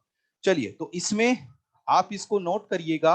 एक तो यहाँ पे ये वाले मैकेनिज्म के थ्रू, और ये सब जो कार्बोकैटाइन के नेम हैं इन सब का क्या मतलब अभी बात करते हैं। अब हम दूसरे टाइप का मैकेनिज्म देखते हैं। आपके पास यहाँ स्पेस है तो इस तरह से कर लो, नहीं स्पेस है तो अपन एक काम करते हैं, इसको यहाँ पे नेम दे देते हैं मैकेनिज्म ए। ये तो हो गई मैकेनिज्म ए। अब मैं एक मैकेनिज्म बी बता रहा हूं, मैं तो इसमें कर रहा हूं ऐसे, स्पेस की कमी है तो इसको आगे पेज पे लिख के मैकेनिज्म बी करके फिर उसको कर लीजिए, है ना? आप मैनेज कर सकते हैं। फिर कब मैकेनिज्म ए करना है, कब बी करना है, उन सब पे हम बात करेंगे। लेकिन अब यार यहाँ ध्यान से सुनो, फिर थोड़ी देर के लिए लिखना फिर से बंद करना रहेगा ताकि आप ध्यान से इसको समझ सको। देखो यहाँ पे ये रहा इलेक्ट्रोफाइल, है ना? इलेक्ट्रोफाइल, देखो इलेक्ट्रोफाइल जो है ना एक तरीके से और डबल बॉन्ड पे कनेक्ट होता है। कब कैसे कनेक्ट होगा, देखो सुनिएगा। यहाँ आर, यहाँ पे ये, यहाँ पे ये आया, ये एच और ये इस तरीके से कनेक्ट हो जाए, इस तरीके से कनेक्ट। मतलब जैसे ये जो डबल बॉन्ड है इसको काम में लेता है ये, और इसको काम में लेके इस तरीके से भी ये कनेक्ट हो सकता है। और जब इस तरीके का इंटरमीडिएट बने ना तो इसको हम लोग बोलते हैं साइक्लिक कार्बोकैटाइन। Cyclic carbocation. अब जैसे ये होता है कि सर इसको कार्बोकैटाइन क्यों बोल रहे हैं, कार्बन पे तो एज सच पॉजिटिव चार्ज है ही नहीं। एक्चुअली है क्या कि ये इलेक्ट्रोफाइल इलेक्ट्रॉन क्लाउड को अपनी तरफ खींचता है, उसकी वजह से कुछ पॉजिटिव चार्ज यहां क्रिएट होता है। साइक्लिक, ये तो है प्योर प्योर कार्बोकैटाइन, मतलब पूरा का पूरा पॉजिटिव चार्ज है इस तरह से। और यहां पे इसको एसाइक्लिक क्यों, क्योंकि ये साइक्लिक है तो इसको क्या बोला, एसाइक्लिक। नॉन क्लासिकल का कोई अलग से मीनिंग नहीं निकलता, non classical that means acyclic carbocation, है ना? मतलब इसको बोला जाता है बस। तो यहां जो ये कार्बोकैटाइन है इसको साइक्लिक कार्बोकैटाइन, या फिर इसको हम लोग ब्रिज्ड, मतलब नॉन क्लासिकल एक बार बोल देते हैं, नॉन क्लासिकल ये नेम है। और हाँ, नहीं नहीं, एक सेकंड रुकिएगा, एक सेकंड, एक मिनट रुकिए। हाँ हाँ हाँ, ये मैंने यहाँ पे इसको नॉन को ये कट कर दीजिएगा, वो वहां नॉन गलत लिखा है, यहाँ वो उसमें जल्दबाजी में लिख दिया। ये नॉन क्लासिकल कार्बोकेटाइन है, और यहाँ पे बोलिएगा ब्रिज्ड कार्बोकेटाइन, है ना? इसको यहाँ पे ऐसे लाइन खींच लो, ये नॉन क्लासिकल, ये इसको क्या बोलेंगे, क्लासिकल। और यहाँ पे क्या हो जाएगा, ये नॉन क्लासिकल, है ना? वो यहाँ पे लिखा तो वहां से हो गया कि वहां पे भी नॉन लिख गया। तो यहाँ पे क्या, cyclic carbocation, non classical carbocation, और यहाँ पे ये क्या, ब्रिज्ड कार्बोकेटाइन इसको बोला जाता है ना? ये कब बनेगा और ये कब बनेगा वो मैं क्लियर कर दूंगा आपको, वो मैं क्लियर कर दूंगा, है ना, कि कब कौन सा क्या बनता है। तो ये एक दूसरे के रिस्पेक्ट में बात होती है कि ये साइक्लिक तो ये एसाइक्लिक, ठीक है? और इस तरह से ये क्लासिकल, जैसे प्योर को क्लासिकल बोलते हैं, पीसी, इससे ध्यान रखो, है ना? प्योर को क्या बोलते हैं, क्लासिकल, है ना? ऐसे करके ध्यान। तो यहां पे ये कार्बोकेटाइन ये बन गया। अब इससे अगली स्टेप को सभी बच्चों को ध्यान से समझना है ना। आपके पास यहाँ इधर आगे जगह है तो ऐसे लिखिएगा, मैं इधर लिख देता हूं। देखिए इससे अगली स्टेप में यहाँ पे भी यही वाली आरडीएस होगी, जहां इलेक्ट्रोफाइल अटैक कर रहा होता है वो आरडीएस होती है। हाँ बिल्कुल, ये वाली आरडीएस यहाँ पे वही, जैसे इधर ये है तो इस रिएक्शन जहां इलेक्ट्रोफाइल अटैक कर रहा होता है वो आरडीएस यहाँ पे। अब यार बच्चों यहां थोड़ा सा समझना पड़ेगा, है ना, तो थोड़ा ध्यान दीजिए।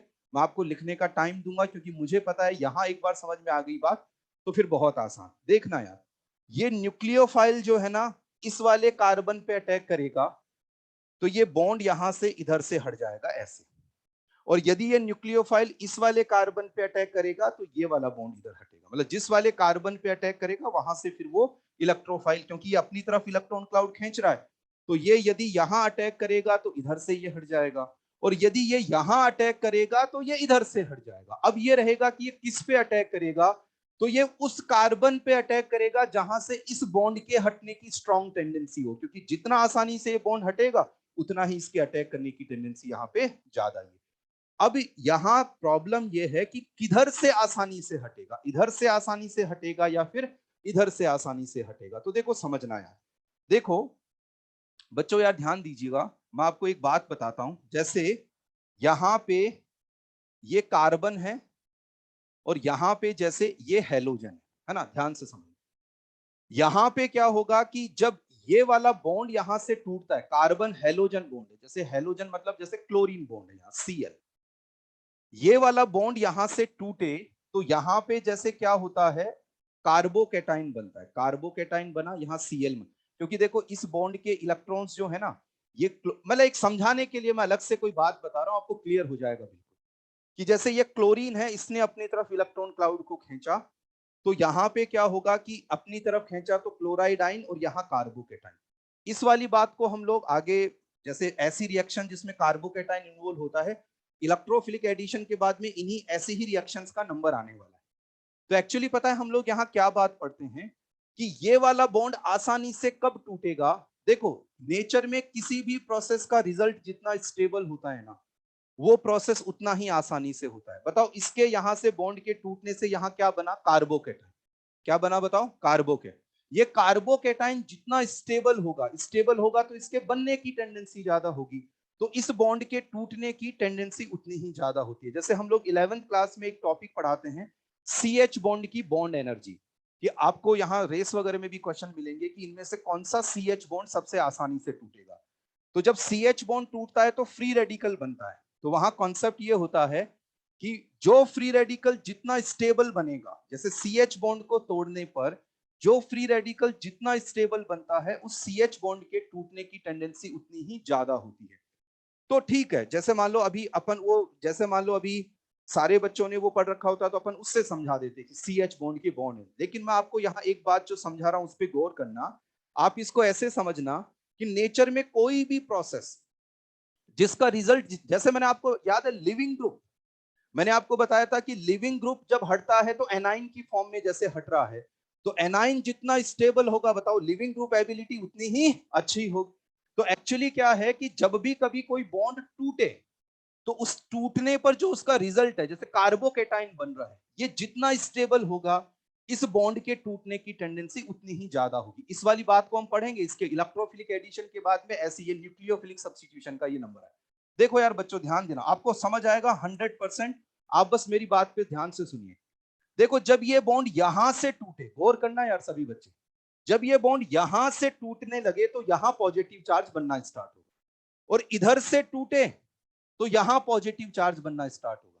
अब मैं पूरे सभी बच्चों से एक बात पूछ रहा हूं, ये कार्बन नंबर 1, ये 2, बताइए मोर स्टेबल कार्बोकेटाइन कहां बनेगा, 1 पे। तो बताओ इस बॉन्ड के टूटने की टेंडेंसी ज्यादा कहां से होगी, यहां से होगी। अब ये होगा कि सर मैं इतनी सारी बात सोच के क्वेश्चन करूं, तो अरे मैं हूं ना, देखो मैं आसान करूंगा इस चीज को, मैं आपको, आप ध्यान से सुनो, मैं अपन फाइनली ऐसा कर लेंगे कि देखो ये बात ध्यान रखो, फिर आराम से ये। तो देखिए हमने यहाँ पे बिल्कुल, यहाँ पे आप जो ध्यान से सुनना है बस, जो मैं कह रहा हूं उस पर गौर करिएगा कि ये वाला बॉन्ड यहां से टूटने की स्ट्रॉन्ग टेंडेंसी रखेगा। क्यों? क्योंकि यहां से बनने वाला कार्बोकेटाइन इस एल्काइल ग्रुप के plus I and hyper conjugation से स्टेबल होता। तो ऐसे केस में न्यूक्लियोफाइल ने अटैक किया यहां पे, ये बॉन्ड हटा यहां से, देखना यार बच्चों, और ऐसे केस में यहां पे क्या हुआ, यहां पे ये आ गया न्यूक्लियोफाइल, है ना, और यहाँ पे जैसे मैंने इसको इस तरीके से लिख देना है, ये आर, ये एच, यहाँ पे ये सी, ये एच, और यहाँ पे ये इलेक्ट्रोफाइल, और यहाँ पे ये क्या बन गया, ये प्रोडक्ट इधर इस साइड में ये बन गया, ये मेजर प्रोडक्ट यहाँ पे, ये यहाँ पे ये वाला बन, क्योंकि इधर भी अटैक करने की टेंडेंसी रखेगा लेकिन कंपेरेटिवली कम। अब आप इन दोनों ही मैकेनिज्म में ध्यान देना यार बच्चों, देखो यहां देखो, इस वाली मैकेनिज्म में न्यूक्लियोफाइल आया इस वाले कार्बन पे मेजर प्रोडक्ट के लिए, और इस वाली मैकेनिज्म के अंदर भी न्यूक्लियोफाइल आया इस वाले कार्बन पे, है ना।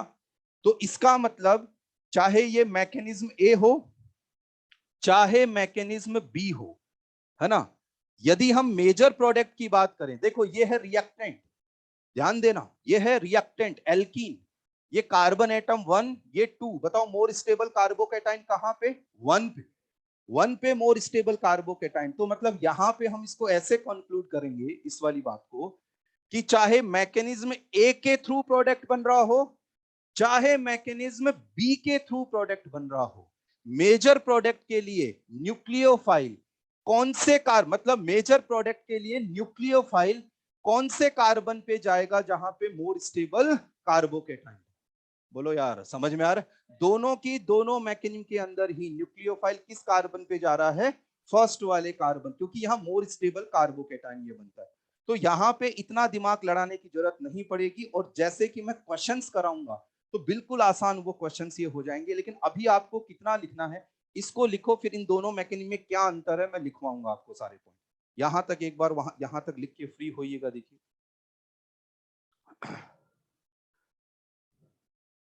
यहाँ पे साइक्लिक नॉन क्लासिकल या ब्रिज्ड कार्बोकेटाइन इसको बोलते हैं।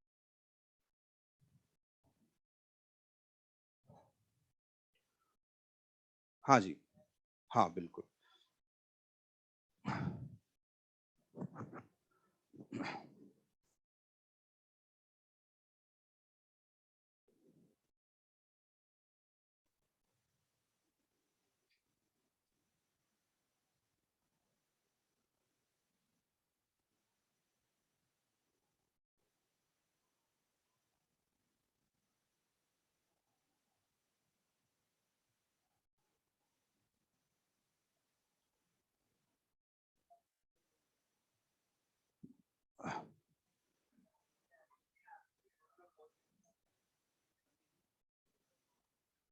थ्योरी, हाँ थ्योरी वगैरह जो है ना, थ्योरी वगैरह तो जैसे अभी जो भी कोई ऐसे टॉपिक आएंगे ना जो 12th से रिलेटेड होंगे या अपनी एनसीईआरटी में जो डेफिनेशंस वगैरह हैं, वो हम लोग क्लास में भी लिख लेंगे, बाकी एनसीईआरटी में ये रहता ही है ना।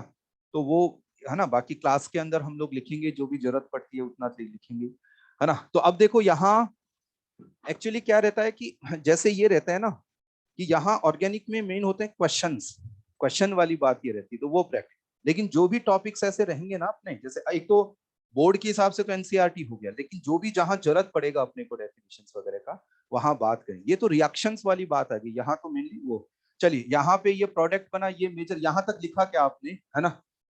यहाँ थोड़ा सा देखो कोशिश करनी पड़ेगी, क्योंकि चक्कर क्या है कि जो भी मॉड्यूल्स है ना वो स्टैंडर्ड मॉड्यूल्स हैं, दैट मींस वो उस हिसाब से नहीं बने हुए हैं कि किसी बच्चे की कितनी, मतलब कौन बच्चा कितनी समझ रखता है, कितना कंफर्टेबल है, कितना नहीं है, उस हिसाब से रेस एंड मॉड्यूल्स नहीं है उनका। तो जो लेवल है ना उस तक अपने को पहुंचने की कोशिश करनी पड़ेगी, तो अपने को बातें पूरी सीखनी पड़ेगी। कई बार होता है जैसे कोई भी सब्जेक्ट हो उसमें आसान आसान चीजें चलती रहती है जब तक अपन ध्यान लगाते हैं, जैसे थोड़ा डिटेल आया हमने ध्यान हटा लिया, तो या फिर अपन इधर उधर कहीं खो गए या कुछ इस तरह से कुछ भी एक्स वाई जेड, तो उसमें क्या रहता है कि फिर हम छोटी छोटी बातें तो कर पाएंगे। तो इसलिए थोड़ा सा क्या है, मैं भी कोशिश करता हूं कि आप सभी का ध्यान मेरी बातों की तरफ इधर में रख पाऊं, आपको भी साथ में ये ध्यान रखना है, साथ में थोड़ा थोड़ा इनको जो मैं पढ़ाऊं उसको पढ़ के आना है। बाकी आप मेरे को दो सारी टेंशन, आप पढ़ के आओ, क्वेश्चन जो कॉपी में कराऊं उनको करके। अब देखना यार यहाँ है ना, यहाँ पे चलो हमने अब हमारे दिमाग में एक दो क्वेश्चन यहाँ क्या क्या है, कि पहली बात तो इन दोनों मैकेनिज्म में अंतर क्या है। दूसरा हमारे पास डाउट ये आता है कि मेरे को क्या पता है कि यार सर इस मैकेनिज्म से कब कराऊं या इससे क्या कराऊं। तो पहले मैं इस बात का जवाब देता हूं कि इन दोनों मैकेनिज्म में अंतर क्या है, देखो फिर अपन उसको लिख लेंगे। देखो डिफरेंस ये है कि यहाँ पे बनता है acyclic that means classical carbocation, और यहाँ बनता है non classical that means cyclic. एक तो अंतर ये हुआ। दूसरा अंतर ये हुआ कि रीअरेंजमेंट जो कार्बोकेटाइन में होता है ना यार, वो इस तरीके के कार्बोकेटाइन में होता है, इसमें कोई ऑब्जर्व नहीं किया गया है रीअरेंजमेंट। तो इसका मतलब यहाँ जो प्रोडक्ट बनेगा, यदि उसमें रीअरेंजमेंट की पॉसिबिलिटी है तो रीअरेंज होके प्रोडक्ट बनेगा, और यहाँ पे तो सीधा सीधा कोई रीअरेंजमेंट वगैरह कुछ नहीं। एक तीसरा एक और अंतर है। तीसरा अंतर क्या है वो समझना, देखिए क्या है। देखो इसमें यहां साइक्लिक कार्बोकेटाइन बना, सभी बच्चे गौर करेंगे। साइक्लिक मतलब देखो ये कार्बन कार्बन बॉन्ड मैंने लिया ये वाला, और यहाँ पे जैसे ये रिंग बनेगी, है ना, और बाकी के जैसे ये ग्रुप इधर लगे हैं आर एच, ये टेट्राहेड्रल कार्बन है आर एच, तो चलो ठीक है आर एच, यहाँ पे भी दो ग्रुप लगे। मैं इस रिंग को यहाँ देखना यार बच्चों, यहाँ क्या होता है, सभी बच्चे गौर करेंगे, न्यूक्लियोफाइल ने अटैक किया और ये लिविंग ग्रुप इधर से हटा, इधर से, जिधर से लिविंग ग्रुप हटता है उसी साइड से न्यूक्लियोफाइल अटैक नहीं कर सकता। न्यूक्लियोफाइल अटैक मतलब न्यूक्लियोफाइल की जो अप्रोच होती है ना, हमेशा लिविंग ग्रुप जिधर से हटता है उसके अपोजिट साइड से होती है। क्यों? क्योंकि इधर की तरफ से ये इलेक्ट्रोफाइल हट रहा है और इधर से ही न्यूक्लियोफाइल जाएगा, तो रिपेल करेंगे एक दूसरे को, ही इधर से अप्रोच हो ही नहीं पाएगा। तो ये जो साइक्लिक स्ट्रक्चर, जब साइक्लिक कार्बोकेटाइन बनता है तो ऐसे केस में सपोज न्यूक्लियोफाइल जैसे यहाँ अटैक कर रहा है, जैसे यहाँ पे हमने ये देखा कि ये साइक्लिक कार्बोकेटाइन है और ये जो रेड मार्कर है वो न्यूक्लियोफाइल है, न्यूक्लियोफाइल ने यहाँ अटैक किया, तो ये क्या इधर से बॉन्ड टूटेगा, यहाँ से ये वाला बॉन्ड ऐसे टूट जाएगा, इधर से ये हट जाएगा। तो एक्चुअली क्या है कि यदि न्यूक्लियोफाइल यहाँ अटैक कर रहा है तो इधर से बॉन्ड हटेगा, और यहाँ न्यूक्लियोफाइल और यहाँ इलेक्ट्रोफाइल, न्यूक्लियोफाइल एंड इलेक्ट्रोफाइल एक दूसरे के अपोजिट डायरेक्शन में रहते हैं, और इसको हम लोग बोलते हैं एंटी एडिशन। क्या बोलते हैं बताओ? Anti addition. लेकिन ये एंटी एडिशन कहां पे वर्क करेगा?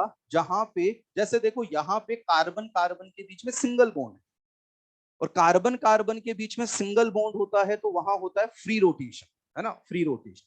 तो वहां तो जैसे यहाँ पे फिर कोई एंटी वगैरह का कोई मायने नहीं रखेंगे। क्यों? क्योंकि अपोजिट साइड में भी गया, अपोजिट साइड में भी ये गया, तो फ्री रोटेशन से क्या आ जाएगा? सेम साइड में यहाँ पे आ जाएगा, है ना, सेम साइड में यहाँ पे आ जाए। जैसे कई बार होता है ना कि जैसे भाई आपको लाइन से आना है, आप लाइन से आओ, लेकिन बीच में कहीं कुछ बैरिकेड्स नहीं लगे हुए हैं, तो वो ठीक है थोड़ी देर तो आए और फिर वो मिक्स हो गए, ऐसा ही करके मतलब कि अपोजिट साइड से अटैक तो हो रहा है, लेकिन क्योंकि सिंगल बॉन्ड है, फ्री रोटेशन है, तो ये तो फिर वो कोई एंटी वेंटी कुछ रहा ही नहीं, एक तरफ आ गए। तो फिर वो एंटी एडिशन कब वर्क करता है? जब या तो रिंग हो, साइक्लिक स्ट्रक्चर होती है ना, तब फ्री रोटेशन नहीं होता, या फिशर वगैरह पे क्वेश्चन हो, तो वहां तो जहां एंटी एडिशन वर्क करेगा साइक्लिक वगैरह पे, तो वो क्वेश्चंस के दौरान देखेंगे। अब देखना यार बच्चों, यहां देखो ये तो एसाइक्लिक कार्बोकेटाइन है, देखो ऐसा, ओ ऐसे बिल्कुल ट्राइगोनल प्लेनर। देखो यहाँ पे क्या हो गया, ये कार्बोकेटाइन, तो यहाँ पे और यहाँ जैसे क्या हो गया, देखो ये कार्बन कार्बन बॉन्ड है, और यहाँ पे जैसे ये इलेक्ट्रोफाइल यहाँ लगा हो, यहाँ इलेक्ट्रोफाइल, अरे यार समझ रहे हैं भैया आप, है ना, कि यहाँ पे जैसे ये इलेक्ट्रोफाइल और ये, तो इस दौरान जैसे ये तो कार्बोकेटाइन हो गया, और मैं आपको इधर ऐसे बताऊं, यहाँ पे देखो ये, यहाँ पे ये इलेक्ट्रोफाइल, ये दोनों हाइड्रोजन, और यहाँ पे ये है कार्बोकेटाइन। तो ये तो प्लेनर सरफेस है, यहाँ चाहे इलेक्ट्रोफाइल यहाँ हो, यहाँ हो, यहाँ हो, कोई फर्क नहीं पड़ेगा। न्यूक्लियोफाइल यहाँ पे अटैक इधर से भी कर सकता है, इधर से भी कर सकता है। बोलो समझ में आ रहा है? तो क्या इसमें कोई ऐसा स्पेसिफिक एडिशन होगा क्या? नहीं। बस अब ऐसा होता है सर आपने इसको भी तो अपोजिट, वो तो बस जस्ट ऐसे मैंने लिख दिया। बाकी तो जहां फ्री रोटेशन होता है ना, वहां पे कोई फर्क नहीं पड़ता है, ना तो इसके अंदर एंटी एडिशन आएगा फिर ना इसके अंदर। जब रिंग वाले क्वेश्चन आते हैं तो जब साइक्लिक कार्बोकेटाइन बनता है तो वहां स्पेसिफिक एडिशन होता है। मैं क्वेश्चन के थ्रू आपको कराऊंगा वो वाली बात। तो यहाँ क्या क्या अंतर हुआ कि मैकेनिज्म ए, मैकेनिज्म बी, अब इनके अंतर एक बार लिखते हैं और फिर देखिए आगे हम लोग बढ़ेंगे इसमें। तो आप लिखना, देखो अब साथ साथ लिखिएगा कि एक तरफ आप लिख लो मैकेनिज्म ए,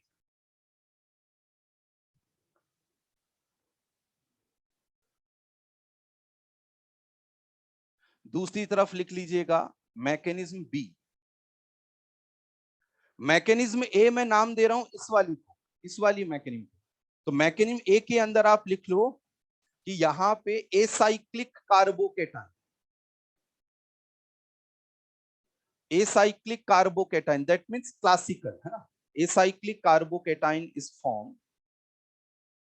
मैकेनिम ए, मैकेनिम बी में हो जाएगा साइक्लिक, साइक्लिक कार्बोकेटाइन, ब्रैकेट में लिख सकते हैं non classical carbocation is form, NCC that means non classical carbocation ना, इसको ब्रिज्ड कार्बोकेटाइन कोई भी एक नाम लिख लो यार, है ना, नॉन क्लासिकल लिख लो या साइक्लिक कार्बोकेटाइन लिख लो। तो साइक्लिक कार्बोकेटाइन ब्रैकेट में मैंने लिखा non classical carbocation is form. चलिए एक तो यहां पे ये अंतर हो, दूसरा अंतर देखिए यहां क्या है, दूसरा अंतर ये है, बताओ मैकेनिम ए में रीअरेंजमेंट होगा क्या? तो यहां लिखो rearrangement is possible,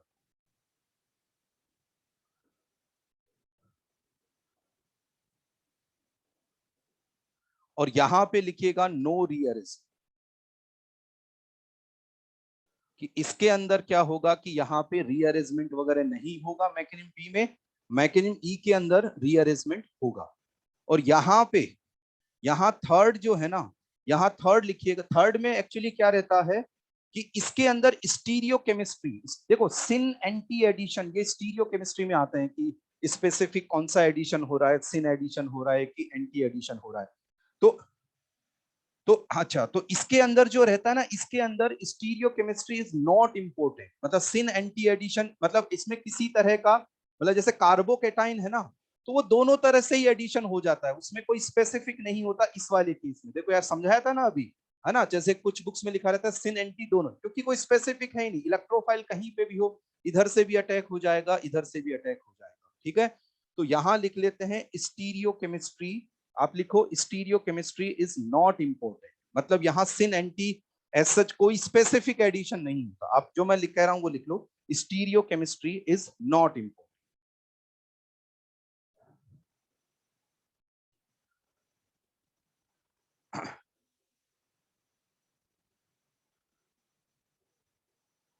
stereo chemistry is not important, और इसमें लिखो, इस वाले में stereochemistry is important, stereochemistry is important, और आगे ब्रैकेट में लिख लीजिएगा stereochemistry is important, bracket में लिख लीजिएगा एंटी एडिशन टेक्स प्लेस,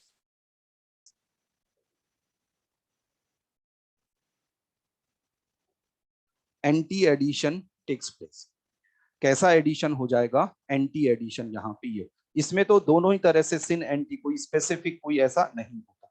चलो यार एक बार दिमाग में बैठाएंगे सभी स्टूडेंट्स, है ना, एक दिमाग में लाओ एल्कीन, एल्कीन को दिमाग में लाओ, इलेक्ट्रोफाइल ने अटैक करके एसाइक्लिक कार्बोकेटाइन बनाया, बताओ यदि एसाइक्लिक कार्बोकेटाइन बनेगा तो उसके अंदर क्या पॉसिबल है? रीअरेंजमेंट, और रीअरेंजमेंट बनाने के करने के बाद में किसका अटैक करा देंगे? न्यूक्लियोफाइल। क्या उसमें कोई सिन एंटी देखेंगे क्या? नहीं, सभी तरह का होता है, मतलब वो उसमें स्टीरियो केमिस्ट्री इंपॉर्टेंट। दूसरा दिमाग में लाओ कि साइक्लिक कार्बोकेटाइन बना, कैसा बना बताओ? साइक्लिक। उस केस में क्या रीअरेंजमेंट होगा क्या? नहीं, आपको न्यूक्लियोफाइल का अटैक करा के मेजर प्रोडक्ट बना देना है। दोनों ही मैकेनिज्म में न्यूक्लियोफाइल मेजर प्रोडक्ट के लिए कौन से कार्बन पे अटैक करता है? जहां पे मोर स्टेबल कार्बन। बोलो यार, कुछ कुछ पकड़ बना पा रहे हैं, है ना? अब यहां अगला स्टेप, ये तो हो गया दोनों में अंतर। देखो क्वेश्चंस से इस पे फिनिशिंग आएगी, जब क्वेश्चंस करेंगे, इनको अप्लाई करेंगे ना, तो फिर अभी तो ऐसा हो जाता है शुरू में जब सुनते हैं यार ये वाली बात, ये वाली बात ऐसा, लेकिन जब हम क्वेश्चन प्रैक्टिस करते हैं ना तो फिर वो प्रैक्टिस वाली बात हो जाती है ना, वो क्वेश्चन प्रैक्टिस वाली बात हो जाती है, जितना प्रैक्टिस करेंगे उतना ही फिर आसान।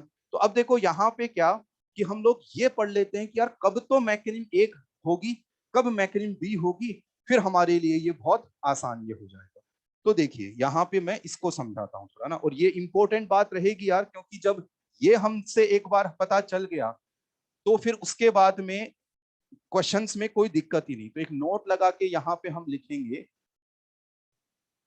देखो यहाँ पहला पॉइंट, कि यदि इलेक्ट्रोफाइल H प्लस है, इलेक्ट्रोफाइल है H प्लस, बताओ कौन इलेक्ट्रोफाइल, कौन? H plus. तो ऐसे केस में एसाइक्लिक कार्बोकेटाइन बनेगा, एसाइक्लिक कार्बोकेटाइन बनेगा, और एसाइक्लिक कार्बोकैटायन बनेगा तो मैकेनिज्म ए फॉलो होगी, मैकेनिज्म ए फॉलो होगी। मैकेनिज्म ए का काम तो खत्म यार। बताओ मैकेनिज्म ए कब करानी है? जब इलेक्ट्रोफाइल क्या हो, H+। मैं इन सब का भी रीजन पे चाहे चला जाऊंगा, लेकिन एक बार दिमाग में तो बैठाते हैं। मैकेनिज्म ए बिल्कुल क्लियर, मैकेनिज्म ए H+ हो तो आप यहाँ पे क्या करो, पाई बॉन्ड पे अटैक कराओ। मेजर प्रोडक्ट बनाना है तो आप मोर स्टेबल कार्बोकैटायन बनाओ, फिर रीअरेंजमेंट करा के न्यूक्लियोफाइल का अटैक। मैकेनिज्म बी देखना यार, अब सब बच्चे गौर करना, इधर देखिएगा, देखना यार। देखो ये रहा पाई बॉन्ड, सभी बच्चे गौर करेंगे, ये रहा इलेक्ट्रोफाइल, ठीक है, और ये साइक्लिक कार्बोकैटायन बना। बताओ साइक्लिक कार्बोकैटायन बनाने के लिए आपको दो बॉन्ड फॉर्म करने पड़ेंगे, एक तो ये और एक ये। बताओ दो बॉन्ड के लिए कितने इलेक्ट्रॉन चाहिए? 4 इलेक्ट्रॉन चाहिए।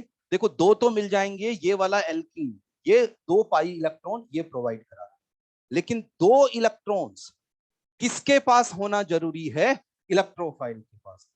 ये इलेक्ट्रोफाइल है, इलेक्ट्रॉन डेफिशिएंट स्पीसीज है, लेकिन इसके पास इलेक्ट्रॉन्स तो हो ही सकते हैं ना। बोलो यार, समझ आ रहा है ये वाली बात है ना? कि जैसे यहाँ, जैसे भाई एक होता है रिच और एक होता है जैसे पुअर, तो पुअर होने का मतलब ये नहीं है कि इसके पास कुछ नहीं, मतलब ये इलेक्ट्रॉन डेफिशिएंट है, तो इसका मतलब ये नहीं है कि इसके पास इलेक्ट्रॉन्स ही नहीं है।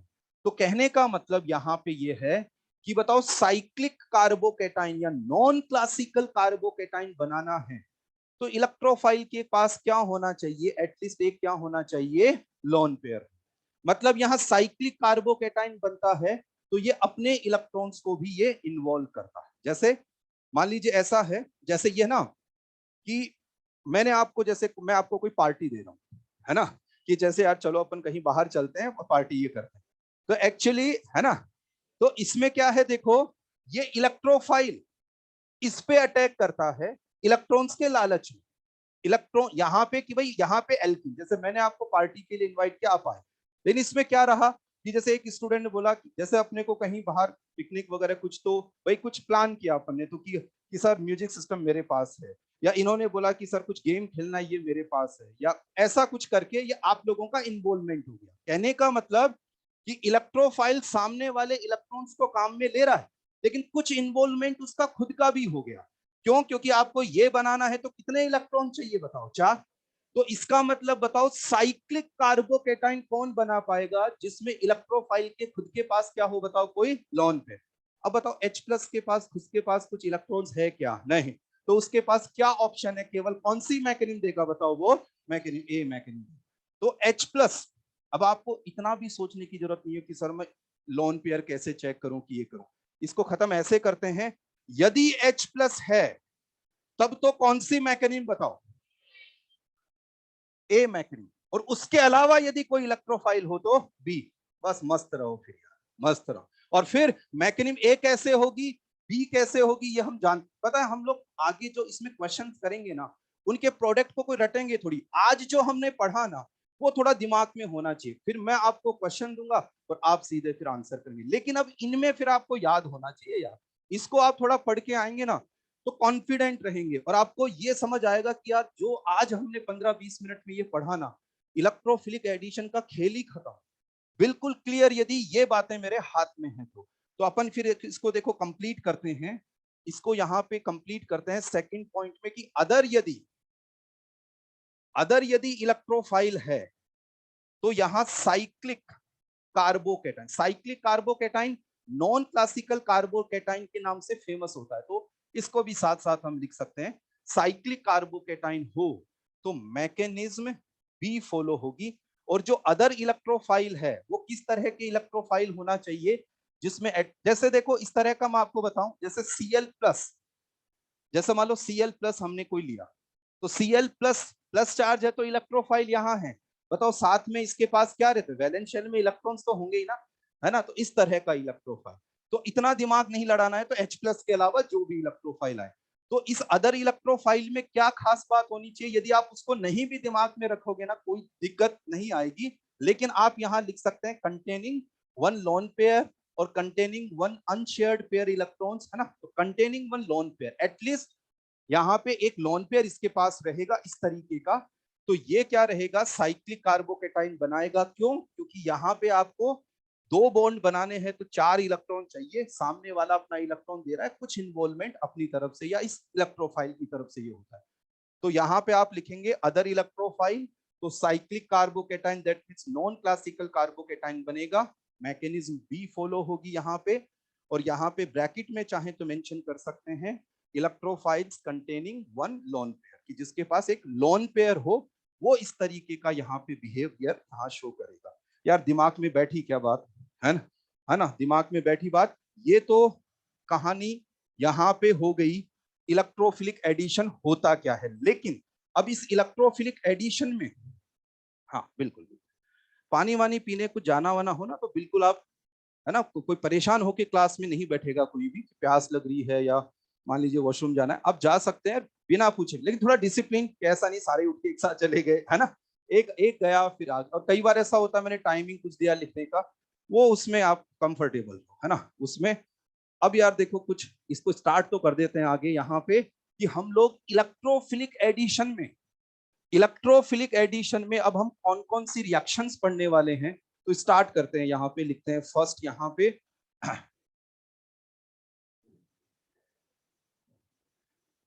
Addition of HX। HX का मतलब ये होगा ना HCl, HBr, HI, है ना, HF वगैरह, ये सब एडिशन ऑफ HX यहाँ पे हमने ये पढ़ा।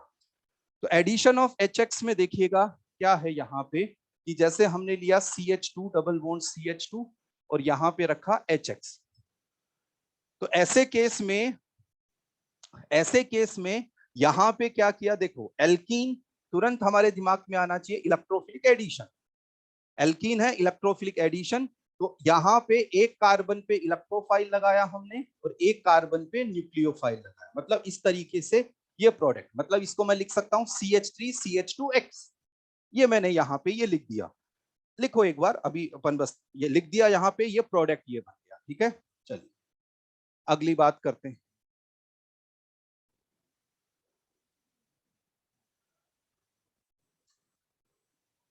चलिए अब देखो यहाँ पे ये देखो यार, ये वाला जो एल्कीन है ना, ये सिमेट्रिक एल्कीन है। सिमेट्रिक एल्कीन का मतलब आप यहां X लगाओगे, X मतलब हेलोजन Cl-, या यहां पे लगाओगे, बताओ प्रोडक्ट में कोई अंतर आएगा क्या? नहीं। सिमेट्रिक एल्कीन मतलब डबल बॉन्ड के दोनों तरफ एक जैसा है ना, CH2 डबल बॉन्ड से। और यहाँ पे यहां चक्कर पड़ेगा, यहां चक्कर ये पड़ा कि यहाँ पे H यहाँ X, एक तो ये पॉसिबिलिटी है, और एक क्या हो जाएगा बताओ, यहाँ H यहाँ पे X। तो ये वाली एल्कीन जो है ना वो अनसिमेट्रिकल एल्कीन का मतलब ये हो गया कि डबल बॉन्ड के दोनों तरफ एक जैसा नहीं है, इधर मिथाइल लगा है तो इधर कुछ, और यहां ये कैसी एल्कीन है बताओ, सिमेट्रिकल एल्कीन मतलब दोनों तरफ एक जैसा बिल्कुल, यहां CH2 या इधर मिथाइल हो तो इधर भी मिथाइल, तो सिमेट्रिकल। तो इसमें तो किसी पे भी H लगाओ, किसी पे भी X लगाओ, कोई दिक्कत नहीं। लेकिन यहां पे पता है क्या चक्कर पड़ रहा है, यहां पे देखो, मैं यहां X लगा दूं और यहां H लगा दूं तो एक प्रोडक्ट तो बना ऐसे, और एक प्रोडक्ट बन जाएगा जब मैं यहां पे H लगा दूं और यहां पे X लगा दूं। देखो मैंने क्या किया, यहां X यहां H, और यहाँ पे X लगाया और यहाँ क्या लगाया, H, यहाँ पे ये लगाया। अभी मैंने सिर्फ प्रोडक्ट बनाया, अभी मैं वो मैकेनिज्म वगैरह पे अभी नहीं जा रहा हूं, मैंने सिर्फ ऐसा ये किया। बताओ यहाँ एक ही पॉसिबिलिटी क्यों, क्योंकि कैसी एल्कीन थी बताओ, सिमेट्रिकल। यहाँ अनसिमेट्रिकल, तो दो तरह के प्रोडक्ट बने। अब यार बच्चों क्या था कि जब शुरू में क्या था कि लैब के अंदर कोई प्रोडक्ट को सिंथेसाइज कर देना ही अपने आप में एक बड़ा अचीवमेंट। उस दौरान ये मैकेनिज्म वगैरह इतना साइंस डेवलप हुआ नहीं, तो उस दौरान क्या करते थे कि कोई भी साइंटिस्ट उस रिएक्शन पे काम कर रहे होते थे तो वो अपना स्टेटमेंट दे देते कि यार ऐसा ये होता था, और लोग उसी को एक अचीवमेंट, क्योंकि ऐसा तो है नहीं कि आज जितना प्रोग्रेस किया साइंस, हो सकता है आज के कई साल बादों में आज जो हम पढ़ रहे हैं वो सब चीजें लगे कि यार वो तो कुछ जानते ही नहीं थे, है ना, ये वाली बात। तो मैं यहाँ पे क्या, कि यहाँ पे ये, जैसे आप लोग कभी इमेजिन भी नहीं कर सकते हो कि भाई दुनिया तब भी चलती थी जब व्हाट्सएप फेसबुक नहीं होता था, है ना, ऐसा कोई सुने भी ना ऐसे। जैसे मेरे को याद है जब पहली बार ऐसा था पहले ये एंड्रॉइड फोन वगैरह थे, नोकिया वगैरह के चलते थे, जितनी एप्लीकेशन फोन में आ गई तो ये ठीक है। फिर थोड़ा सा वो सैमसंग वगैरह का कुछ आया, उसमें कुछ प्ले स्टोर ऐसे बातें थोड़ी बहुत गॉसिप से होने लगी, और फिर कि यार देखो ये व्हाट्सअप कुछ ऐसा होता है, फिर अच्छा फिर किसी ने एक ने सीखा फिर ये, और अब तो ये हो गया कि इसके बिना तो काम ही नहीं चले यार, नहीं इसके बिना तो काम ही नहीं चले। तो अब हमने तो क्या दोनों तरह की चीजें देख रखी, ये आपके साथ भी आएगा देखना कोई ना कोई फेज, कि आगे जाके 10-20 साल बाद में कुछ ऐसी चीजें डेवलप हो जाएंगी कि ये सब लगेगा बकवास की कुछ भी नहीं है ना। कि जैसे 4G से पहले जब 2G 3G था ना, 2G हमने काम में ले रखा है। एक्चुअली ऐसा नहीं है कि हम बहुत पुराने लोग हैं, एक्चुअली डेवलपमेंट अभी इन्हीं सालों में कुछ ये हुआ है ना, ये जो चीजें डेवलप हुई ना वो ही नहीं। तो 2G के बाद में जब 3G आया ना, जैसे पहले क्या, जैसे किसी ने मैसेज किया और वो डाउनलोड करना तो बफरिंग बफरिंग, तो उन सब का आदत थी कि बफरिंग, अभी तो इरिटेशन होता है एक सेकंड के लिए भी ऐसा, पहले आदत में था कि हाँ चल रहा है चल रहा है, चलो रख दिया कोई काम, अभी भी चल रहा है, चलो बफरिंग हो रहा है ऐसे। वो फिर 3G आया, तो अब लगता था अरे यार क्या फास्ट, और जब ये था ना 4G आने वाला तो लगता था यार क्या जरूरत है 4G, है ना, कि जब 3G इतना फास्ट। अब देखो जब ऐसे आगे आता है कि और इसमें फास्ट, तो अब क्या है, जैसे देखो यहाँ है ना, यहाँ उस टाइम कोई मैकेनिज्म तो कोई जानता नहीं था, तो एक साइंटिस्ट थे मार्कोनिकोव, नाम है उनका। उन्होंने क्या किया, उन्होंने इस पे, थोड़ा आपने 11th एनसीईआरटी पढ़ा हो तो यहाँ पे है ना, उसमें मार्कोनिकोव ने इस पे काम करे थे, ऐसे रिएक्शंस पे, कि जब वो सिमेट्रिकल है तब तो टेंशन ही नहीं, यहाँ एक्स आएगा तो भी एक ही बात, यहाँ पे आएगा तो भी एक ही बात। यहाँ ये था कौन ज्यादा बने कौन कम, तो उन्होंने लैब के अंदर वो काम कर रहे थे, तो फिर उन्होंने देखा कि यार ये यहाँ ज्यादा बनता है, यहाँ पे ये बना मेजर और ये बना माइनर। अब पहले क्या था कि इतना साइंस तो डेवलप हुआ नहीं था कि लॉजिक बताओ कि ये, उन्होंने क्या, वो उस टाइम तो ये होता था कि कुछ आपने सिंथेसाइज करके बता दिया वही बड़ी बात। तो इन्होंने ये मेजर बनाया, तो उन्होंने क्या किया, एक रूल बना दिया और अपने नाम से रूल दे दिया, वो मार्कोनिकोव, ताकि जब भी पढ़े मुझे याद करते रहे, है ना। अब वो रूल क्या बनाया कि देखो, ये जो अटैकिंग स्पीसीज होती है इसके दो पार्ट होते हैं, एक होता है इसका पॉजिटिव पार्ट, है ना, जो इलेक्ट्रोफाइल जिसको बोलते हैं, और एक होता है नेगेटिव पार्ट। तो इन्होंने रूल ये बना दिया कि आपको मेन प्रोडक्ट चाहिए, तो अटैकिंग स्पीसीज का जो नेगेटिव पार्ट है, देखो यहां डबल बॉन्ड पे जाएगा, ये कार्बन एटम 1 और ये 2, डबल बॉन्ड पे ये गया, तो नेगेटिव पार्ट उस वाले कार्बन पे जाएगा जिस पे हाइड्रोजन बताइए क्या हो, कम हो। जैसे देखना यार बच्चों, इस कार्बन पे कितना हाइड्रोजन है, 1, इस पे कितना है, 2। हम इसी की बात क्यों कर रहे हैं, क्योंकि अटैकिंग स्पीसी जाके ऐड किस पे होगी बताओ, डबल बॉन्ड, भाई जाके डबल बॉन्ड पे तो ऐड होगी। तो इन्होंने अपने नाम से एक रूल बना दिया कि आपको क्या करना है, कि जब इस कोई स्पीसीज अटैक कर रही है, तो जो नेगेटिव पार्ट है स्पीसीज का वो उस कार्बन पे जाता है जिस पे हाइड्रोजन बताओ क्या हो रहा हो, कम हो रहा। तो ऐसे केस में यहां ये बन गई मेन, और फिर दूसरा जो अपोजिट आप करोगे तो फिर वो अमाउंट में कम बनेगा, बस यही बहुत था उस टाइम। लेकिन आज हम मैकेनिन जानते हैं, मैंने अभी आपको शुरू में मैकेनिन बताया भी, तो आज क्या हमारे लिए मार्कोनिकोव रूल इतना इंपॉर्टेंट है क्या, नहीं, ये केवल स्कूल एग्जाम वगैरह के हिसाब से हम लोग इसको ध्यान रख सकते हैं। आज हम लोग मैक, जैसे अभी हम लिखेंगे मार्कोनिकोव रूल क्या है, फिर हम इसकी पढ़ेंगे mechanism, theoretical explanation of Markovnikov rule, और फिर जब हम क्वेश्चंस करेंगे तो थ्रू मैकेनिज्म करेंगे, क्योंकि हमें पता है कार्बोकैटायन बनाओ, उसकी स्टेबिलिटी देखो, जो अभी अभी हमने ये पढ़ा। तो एक काम करते हैं, आप इसको एक बार ऐसा लिख लो, ये मेजर ये माइनर, और फिर यहाँ पे मैकेनिज्म के थ्रू हम लोग क्वेश्चंस करेंगे। यहाँ पे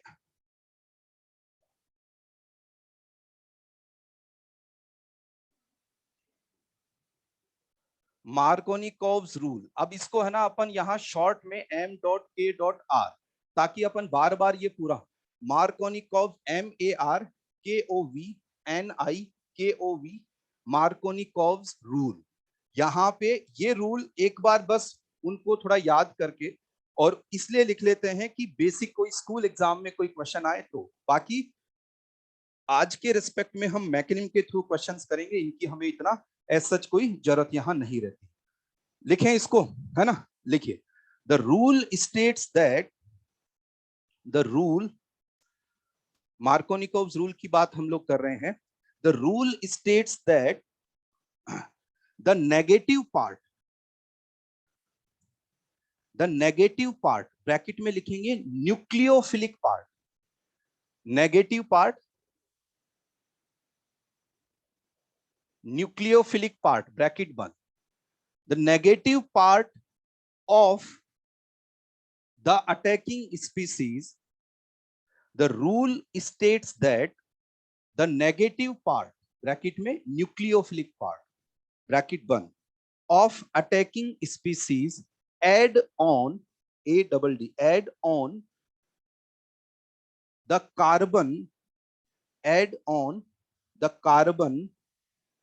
containing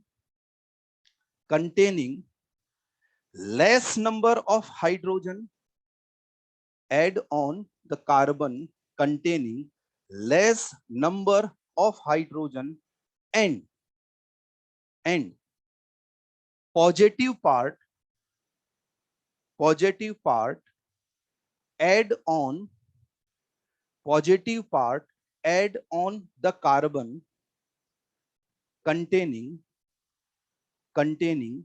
more number of hydrogen atom, containing more number of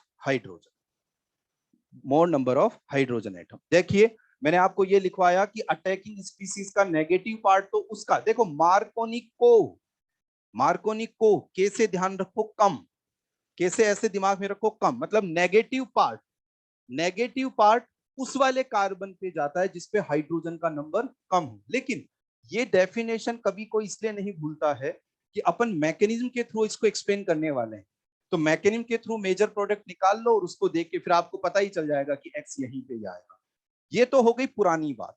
अब हम इस रिएक्शन की मैकेनिज्म लिखते हैं, मतलब मार्कोनिको को हम एक्सप्लेन कैसे कर सकते हैं आज के सेंस में। जब हम मैकेनिज्म जानते हैं तो यार देखो इसके हम लोग मैकेनिज्म लिखते हैं, है ना। तो आप यहां लिखिएगा मैकेनिज्म। अब मैकेनिज्म इसकी बहुत आसान, CH3 CH double bond CH2। बताओ HX अपना क्या देगा सबसे पहले, H प्लस, बोलो यार, है ना। HX में जैसे HCl आपने लिया तो H प्लस देगा, और H प्लस देगा तो यहां देखो ये वाला डबल बॉन्ड, बताओ H प्लस है तो कौन सा कार्बोकेटाइन बनेगा, मैकेनिज्म ए, साइक्लिक कार्बोकेटाइन या एसाइक्लिक कार्बोकेटाइन, बस बिल्कुल। तो अपन यहाँ पे देखिएगा ये है कार्बन एटम 1, ये है 2। हम मेजर प्रोडक्ट की बात करते हैं यार, है ना। माइनर तो फिर क्या होता है, जस्ट अपोजिट सिचुएशन वाला माइनर बन जाता है। मुझे ये बताओ कि इन दोनों कार्बन एटम्स में से मेजर प्रोडक्ट बनाने के लिए H प्लस कौन से कार्बन से अटैच्ड होगा, सेकंड वाले से। देखो समझना, मैं समझाता हूं। अपने को पता, देखो यार बच्चों समझना, यदि ये वाला कार्बन इस H के साथ बॉन्ड बनाएगा तो यहां प्लस आएगा, बोलो, है ना।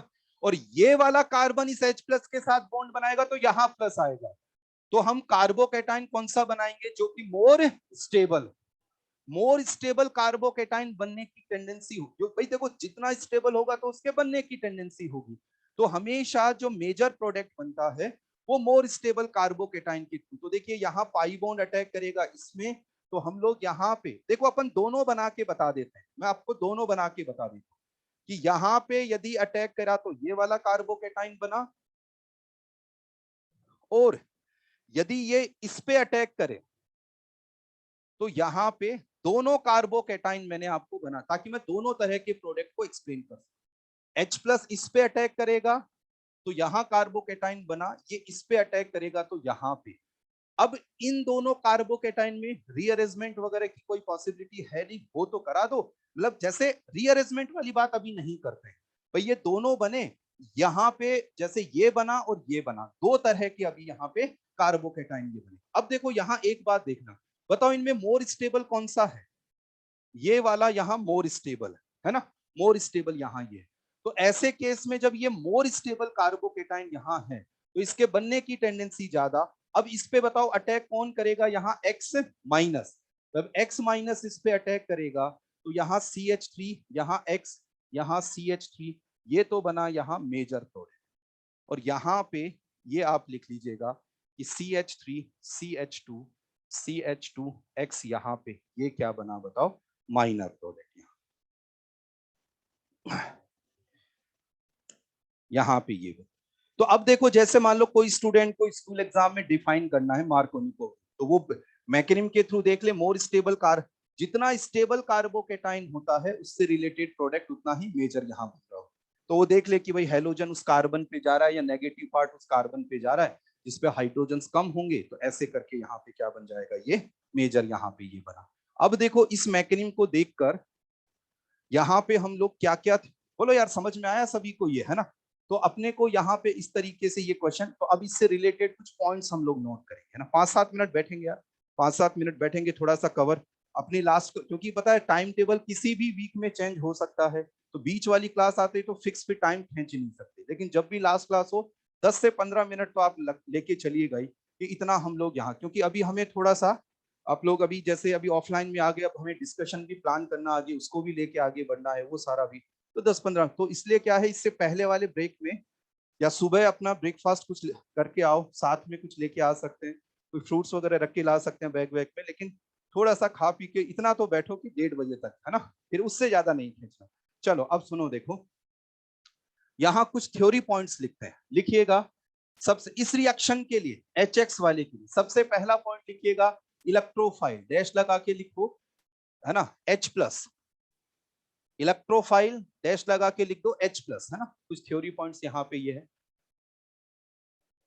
इंटरमीडिएट, इंटरमीडिएट यहां पे आप लिख सकते हैं एसाइक्लिक कार्बोकेटाइन।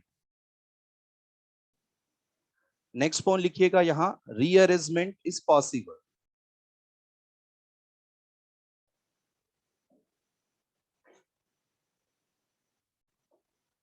इलेक्ट्रोफाइल H+ होगा, इंटरमीडिएट यहां एसाइक्लिक कार्बोकेटाइन है, रीअरेंजमेंट यहां पॉसिबल होगा। फोर्थ यहां पे